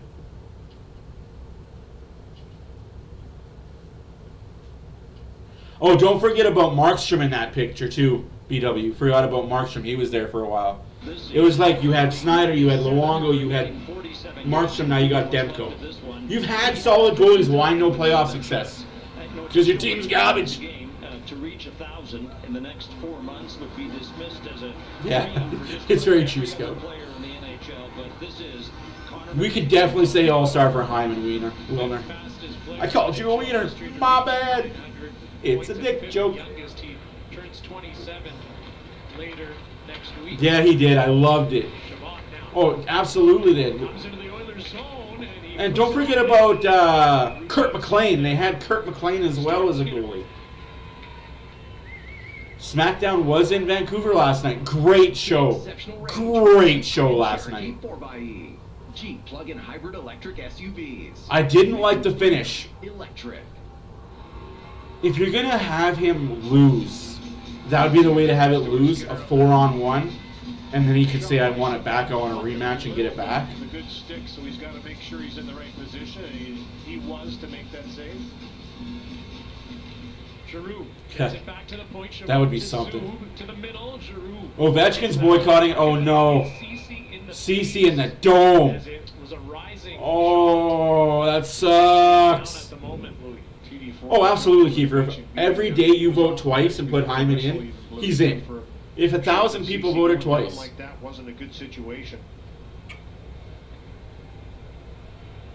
And then Giroux there as well to evaluate the situation as. Yeah, I don't watch spoilers. I don't read the wrestling or NHL, any spoilers on any internet. Came up in front of the net when you're battling like that. Yeah, I agree too. Those two are really nice jerseys. Way to stand up, CC. 102, 102, 102. Looks like he's going to be fine. Oh man, that was scary. Duck! Oh, he took that on the chin! Oh! You can vote twice, yeah, absolutely. So what I do is I've already got the ballot made. And it says after that, vote your ballot again. You can vote twice every 24 hours. Absolutely. Yeah, I don't watch the spoilers on anything. My opinion is very raw and very what you get. Oh, dude. Check your jaw. I'm fine. I think I'm fine. It's just, he's got a pussy shot. Shoot harder. It's on 102. What happened is CC got a puck in the chin. Has great memories of being an Ottawa Senator, but I don't think he's liking this too much, but looks like he's going to be okay as TD4 is still looking over and making sure that he's okay. Yeah, Draisaitl, Hyman, Hopkins, Skinner.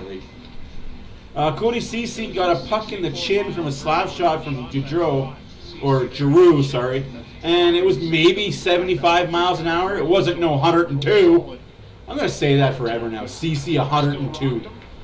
Freaking insane. CC's okay though. He's on the bench saying I'm fine. It's a pussy shot. Guy's got a muffin for a shot. We got shots. That can't be right. 39-22 in shots. Hits are 24-13 for Ottawa. 23-17 face-offs.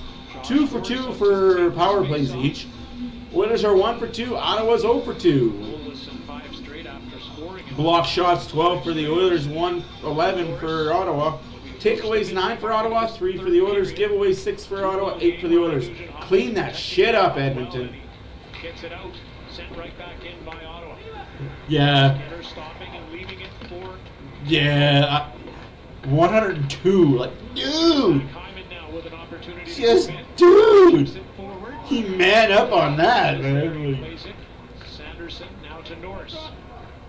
Norris moving that puck in the Oilers zone. Absolutely, guys. And we've got a penalty here against the Oilers, I believe. Power play, Ottawa. How do you keep Ottawa in the game? You get a power play. Chris Knobloch looks on. It's okay. We're allowed to kill penalties. They're 0 for 2, about to be 0 for 3. Oh, you can see the puck mark. Ouch. Come on, Connor, pick up. Yeah, that's right. That's right, Oil Collector. Nobody's as tough as that kid. Hyman takes a boosh bomb off the chin. Back of the net. Good God.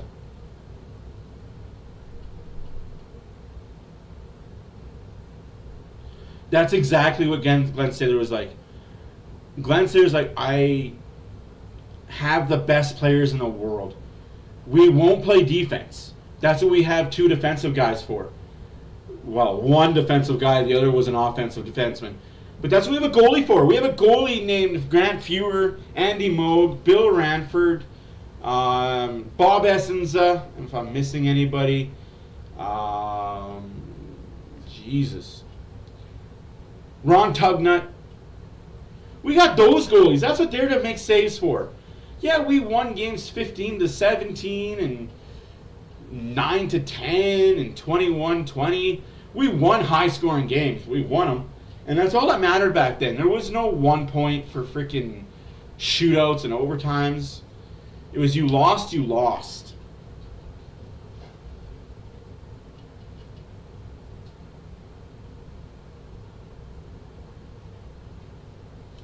Well, we are out east for Detroit and Montreal, so yeah.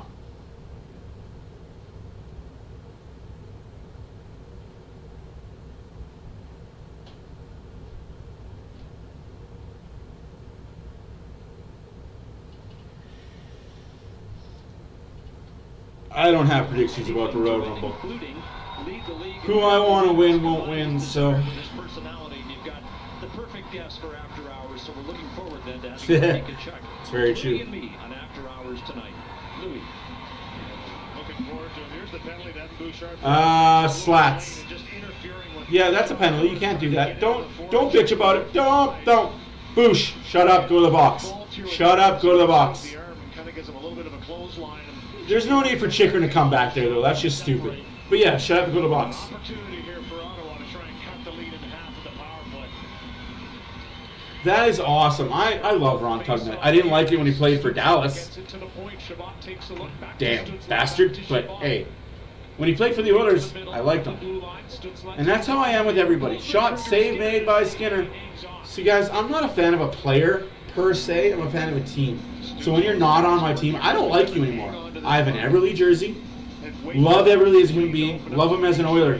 Don't like him as a Seattle Kraken player. Big Ryan Smith fan, as you guys know. Hated him on the Islanders. Hated him in Colorado. Didn't like him in LA either.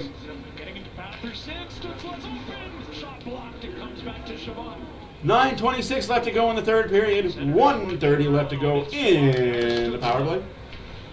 Still 2-0 Edmonton. Shot. Save made. Geez, Stutzel with the elbow. Senators still looking for it. Near the Oilers net as Ceci came up with it. And Batherson over to Norris. He didn't shoot. That's out the zone. 8:56 left to go. Penalty kills 84.5% at home. 5th in the NHL, and that's offside. Still left in the Bouchard minor. That's not offside? Okay. Puck's out of the zone. 50 seconds left to go in the power play for Senators. Shots are 39-27 for the Oilers. 8:38 left to go. Will the Oilers break that 40-shot curse and win a game? I don't think they've won a game this year where they've shot 40 or more. Here's Brown. Brown to Janmark.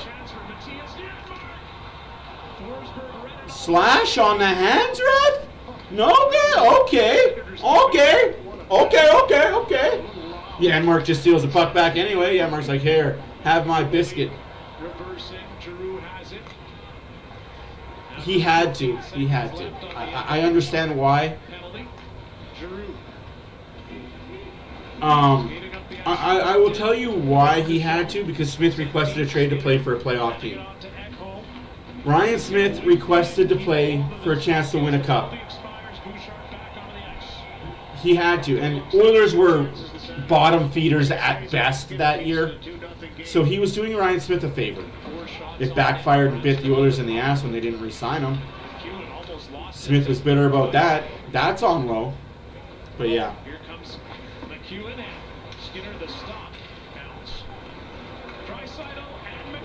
McDavid, Draisaitl, 2-on-1. McDavid to Draisaitl. Oh, shoot the puck, McDavid! Shoot the fucking puck, man. Best player in the world doesn't shoot. Damn it. We do have TikTok. Phil Jackson has his players. That's absolutely right. Trying to create something. Claude Giroux, grizzled veteran out there for the Senators. Brady Tkachuk trying to get the puck away from Bouchard. Why is Tom Wilson an all-star? Because Alex Ovechkin is not good this year. Tom Wilson is the best player the Washington Capitals have this year. Don't shoot the messenger. That's why Ovi said I'm not going. He felt slighted. He felt like his past accomplishments should have got them the all-star vote. Dude, you've got 7 goals all year. Shut up. You've got like 20 points all year, if that. I might be overing on that. Fogle! 1-on-1. Oh my god, Brady Tkachuk, you penalty monster.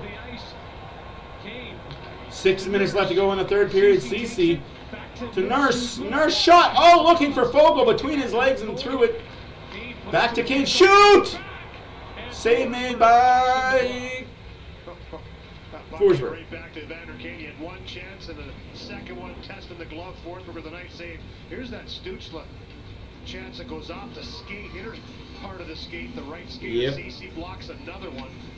But a good job by him. There's the good glove hand set save right there on Norris's shot as he gets that one away. There's the next season, yes. This season, I don't want to see Rodrigue. I want to see Rodrigue in the preseason. Yeah, you two boys, you do the PK thing. I want to see Rodrigue next season. That would be a great tandem. Skinner, Rodrigue. Woo! Who scored this game? He has 2 tonight. Hyman's 24. Hyman? Career 2-goal game. his 23rd and 24th goals of the season. Apparently Hyman has both. They gave the Bouchard goal to Hyman. So change that. First goal scored by Zachary Hyman, assisted by Bouchard and Hopkins. Second goal scored by Hyman, assisted by Bouchard. So we got some changing to do. Yikes, did they ever change that? Alright, well, that's why I got an eraser, folks. Yeah. Doing it on the fly. Like Marty McFly. Back home with Bouchard. Kept in by Bradstrom. To the middle. Kachuk, a nifty pass. And Parker Kelly couldn't hit the net. Here's Kachuk. Stick handling to the net. Skinner's there. The puck's in the net. And the Senators have life. But wait. Waved off. Goalie interference. Fuck you, dude. Bouchard and Hopkins.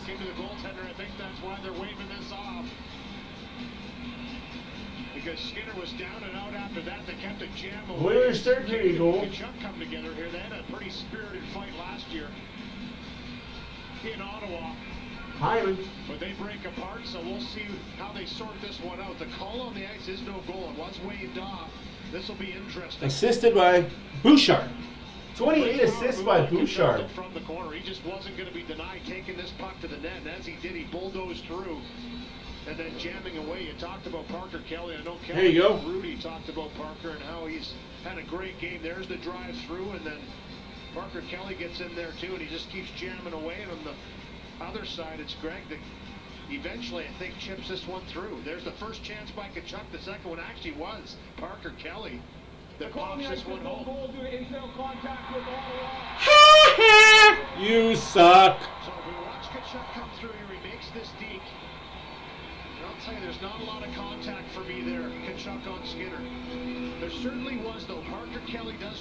The Prince of Wales con. Prince. Blocker stick of Skinner. Ottawa challenging the previous play to determine if there was a good goal on the ice. And we just heard from the officials as Jacques Martin, head coach of the Ottawa Senators, and his coaching staff have decided to challenge. Yeah, that's tough. Fleury's the same level as those guys. He's got the cups, he's got the wins, he's got everything to be needed for it. He's the one with the puck on a stick, so he's allowed to follow through and try and jam this puck home. And then Parker Kelly makes contact with the puck. Fourth. Ryan Smith would be fourth line for me. Ryan Smith would be on the fourth line with Hyman and Esa-Tikkanen. This will be really interesting, so let's watch this again as Kachuk comes through on the backhand. There's the poke check by Skinner.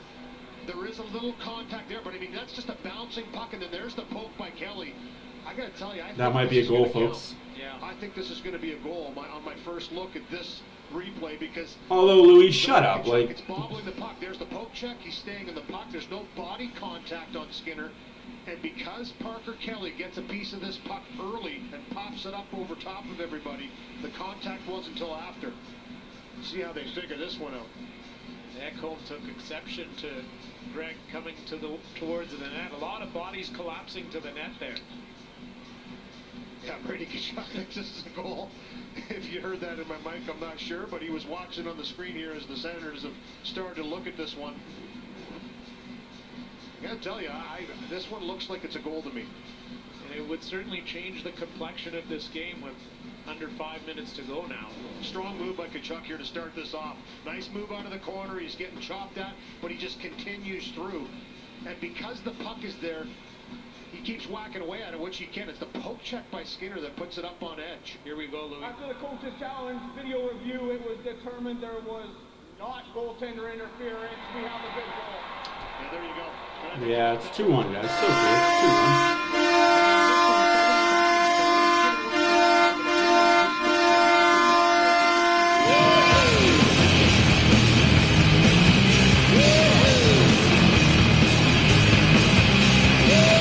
It was the stick by Kelly that knocks that puck up over top, and Kelly Rudy called it. Parker Kelly is having himself a game. He's been all over this game, and he's now made it a one-goal game with 4:58 on the clock.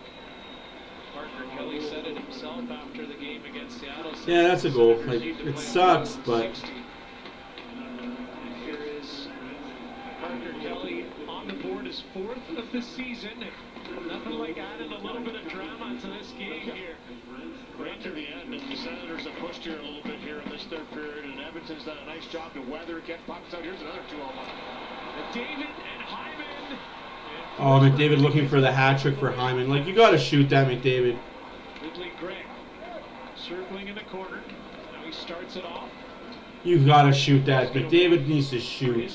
It's all right, guys. It's 2-1 with 4 minutes left to go in the third period. Shots are 41-30. Please don't be the 40-shot curse. I don't want to see the 40-shot curse come to life. Hold the lead, mother hutters. No. Fuck's sakes, Edmonton. Just couldn't get it properly on net, and a good effort by Ryan McLeod to steer that puck away from Shabbat. Tim Stützle settles it down and wires it back into the Oilers' territory. Here is Giroux now. He looks for Kubalik and finds him. Dominic Kubalik. I'm going to be on pins and needles the rest of the game unless the Oilers get a freaking third goal. That's interference. Thank you, ref. You called it against one, call it the other way. Consistency! With the capital C. Probably shouldn't have been a penalty. I know that Kevin talked about that, and Consistency. Calls that happen quickly, but this one gets a little aggressive here on Warren Fogle. That pick right there doesn't allow him to compete. Power play for Edmonton coming up. Oh, what's up? No, I can't stand Louis DeBrusque. Great human being. Like, guys, don't get me wrong. Louis DeBrusque as a human being and as an Oiler was amazing and is an amazing human being. As a broadcaster, he's not good because, let me go apples to apples because we are in the broadcasting business. Watch a Vancouver Canuck game. John Shannon and I can't remember what the other guy, John something or other, the two Johns. They never say a negative thing about the Vancouver Canucks. The Canucks could be down 8 goals, and they're still talking about how good the Canucks are. Watch a Calgary Flame game. Listen to Kelly Rudy and that other guy. I can't remember his name either. But they never say a bad word about Calgary. Calgary could be blown out, losing, taking penalty after penalty after penalty. And all they talk about is how good the Calgary Flames are. Louis DeBrusque doesn't say a damn good thing about the Oilers. They could be up 20. Oh, remember when this team did this? And let's talk about the away team. And let's talk about the other team. Oilers are losing by 4. Yeah, John Stanhouse, Shorthouse. Thank you, Wilner. Thank you for that. But I'm not lying when I say if you go listen to any other team's broadcast, they talk about how great their team is. They never talk about the visiting team or away team that's not on their broadcast. The Oilers are the only broadcast duo that talks constantly about the other team more than they talk about their own. It's just that's just one of the nuances that annoys the bloody hell out of me. Bring back Oilers pay-per-view. I will pay the $10 a game to watch Oilers pay-per-view. I'll pay $182 a year to watch 82 games on Oilers pay-per-view. If you're not old enough to know what pay-per-view was, I am sorry for that. Of late, 2 for 12. Those were some good games on Oilers pay-per-view. I'm not going to lie. Previous 2 games, 7 games coming in, sorry. But they have 1 tonight, and they'll try and... That's my rant about Louis DeBrusque. Great guy. Great human being, just crappy broadcaster. I don't know if it's because Sportsnet tells them they can't talk about how good the Oilers are, or they don't want to be homers. We're just expected to know how good the Oilers are. We know how good they are. We don't need to be telling everybody how good they are. We're not Maple Leaf fans. Well, as a fan, I want to know how good my team is. Maybe that's just me. I want to know how good my team is. I want to know how great they are. Oilers on the power play. Let's get the hat trick. Oh, wow, what a play. What a save, though. Can't go there. Can't go wrong there. Like, if one time Louis would not talk about how good the other team was, or give the Oilers, even if it's stupid penalty they take, don't talk about the stupid penalty they take. Oh, jeez. Bob Stauffer, yeah, but he's paid by the Oilers. You'll rarely ever hear Bob Stauffer say a negative thing about the Oilers. If he says something bad about the Oilers, you know there's something wrong in that locker room. Bob Stauffer's probably one of the Oiler guys that I follow religiously because of if he says it. It's got some weight. Scores! Throw your chapeau! Hat-trick Hyman!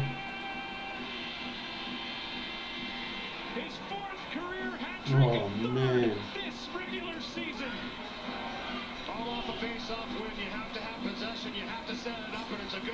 There goes my hat!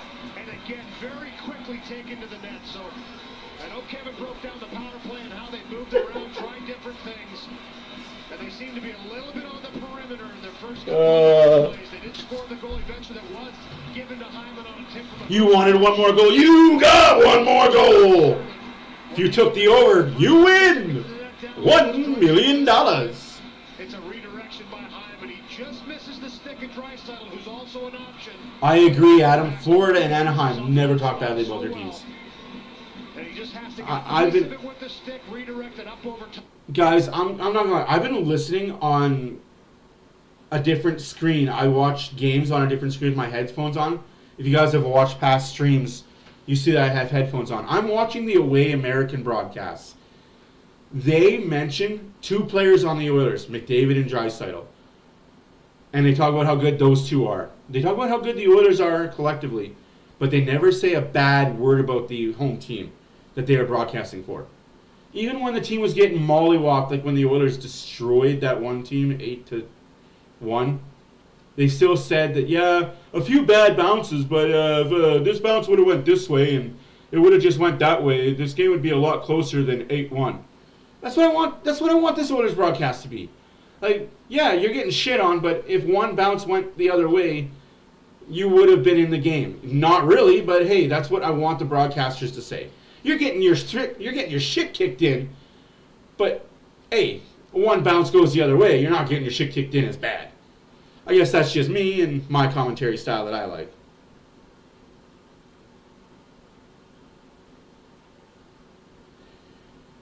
Oh boy, what a goal. What just tip in. That's a Hyman style goal. Like, no doubt about it.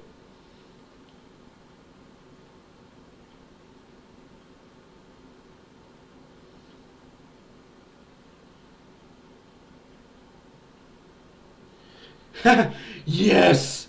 Yes. Bob Stauffer definitely does look like Charlie Wise. That's hilarious that you say that. I threw my hat too, guys. It's a hat trick. Come on, man. I lost a hat earlier this year because of a Evander Kane overtime goal. That's why I got the new one. If you've seen videos previous to November, I can't remember when that game was, but yeah, I threw my hat at the ice rink. I got in trouble when I got home.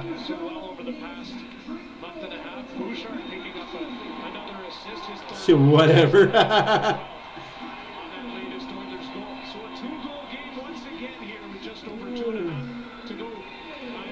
I got him down the mountain to look for it. Gets it to Draisaitl. Cody Ceci laying it back up the wall. Josh Norris is there. No, it is a natural hat trick. Because it's one guy for one team. That's a natural hattie. 40 apples on the season for McDavid. Woo, woo! Guys, you are amazing. In this 6-game win streak, and since the turnaround, Chris Knobloch taken over off the cycle, they've become an excellent cycle team. And they'll work pucks to the net. They win battles, and a little bit of a different line combination here for Knobloch, and it's Kane that gets the couple chances in front out there with Draisaitl and Connor Brown on this shift. And there's the puck you saw, the hat-trick goal by Zach Hyman. He'll have forever. Why was that? Anderson sends the puck out. Bouchard. Bouchard. 3.9 by Bouch. Controlling it. Neutral ice. Sent in Hyman, who was looking for McDavid, but we have whistles. Oh, my bad. There was a goal in between then. 2:05 I'm shortchanging the Senators here. Approach to this game for Edmonton. They've been real solid at just staying into the pressure and being patient, waiting for their opportunities. A few pushes from the Senators. It's been a pretty fast game, back and forth. Tight checking, but in those types of games, wait for your opportunities, draw the call as it happens to be in this third period, and score on the power play on a pressing Ottawa Senators team. Senators will stay in Alberta. A couple of days off here before getting back Will Hyman score 50? Possibly. They pulled their goaltender here. Extra attacker on the ice. As Tim Stützle works his way up with speed. Stützle now driving, hanging onto the puck. He delivers to the point. Chabot takes it. Chabot's shot blocked, and it comes out of the zone. Good pressure by all three forwards coming up, and Nugent Hopkins especially gets in that lane. Another one by McDavid in front of me. And here is McDavid with the empty net. Shot blocked. As the Senators collectively keeping that puck out. Let's get Brown out there, guys. Get Brown out there. Bouchard, just shoot. Just take a slap shot. If they're going to block it with their chins, let them. That puck, and he reverses. Kachuk going to head off on a change. Chabot being tracked by Hyman there. Last minute of play in regulation. Comes to Skinner, and he didn't decide to go for the goalie goal. Made the safe play. And a 2-goal. That's right. Get Brown out there. Get him the puck. Get him the puck. As the puck in full flight. Pushes it ahead, CC in front of him. Greg arrives, speeds the point. Chychrun unable to keep the puck in. The puck was a smidge too far for him. 7 in a row, boys. 7 in a row, ladies and gentlemen, and ladies. Chychrun takes a look. Sanderson. The Ekholm surprise has to wait till next game, unfortunately for you guys. Puck intercepted, kept in by Ridley. Greg looking for the tip. In front was Parker Kelly. Skinner had to be careful. 10 seconds now, empty net still. Draisaitl just pushes the puck ahead. Draisaitl wants to get it to Brown. That sucks that Brown didn't get it. But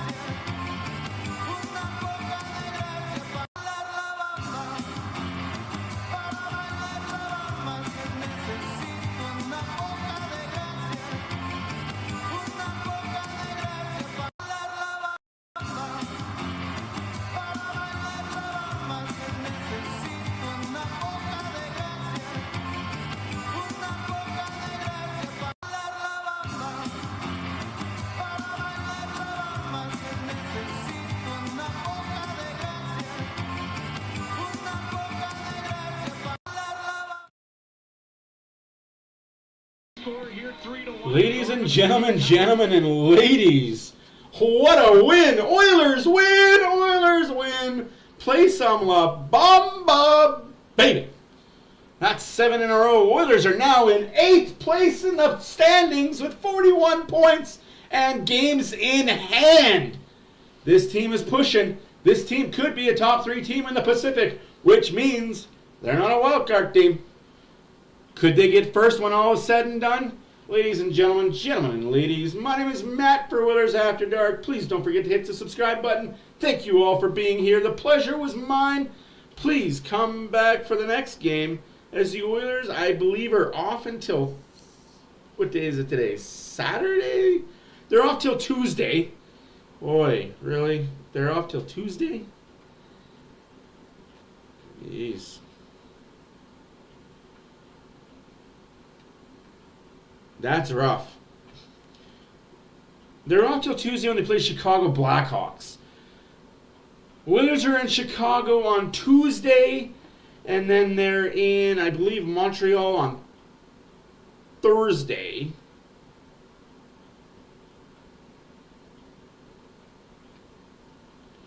No, that's wrong. What?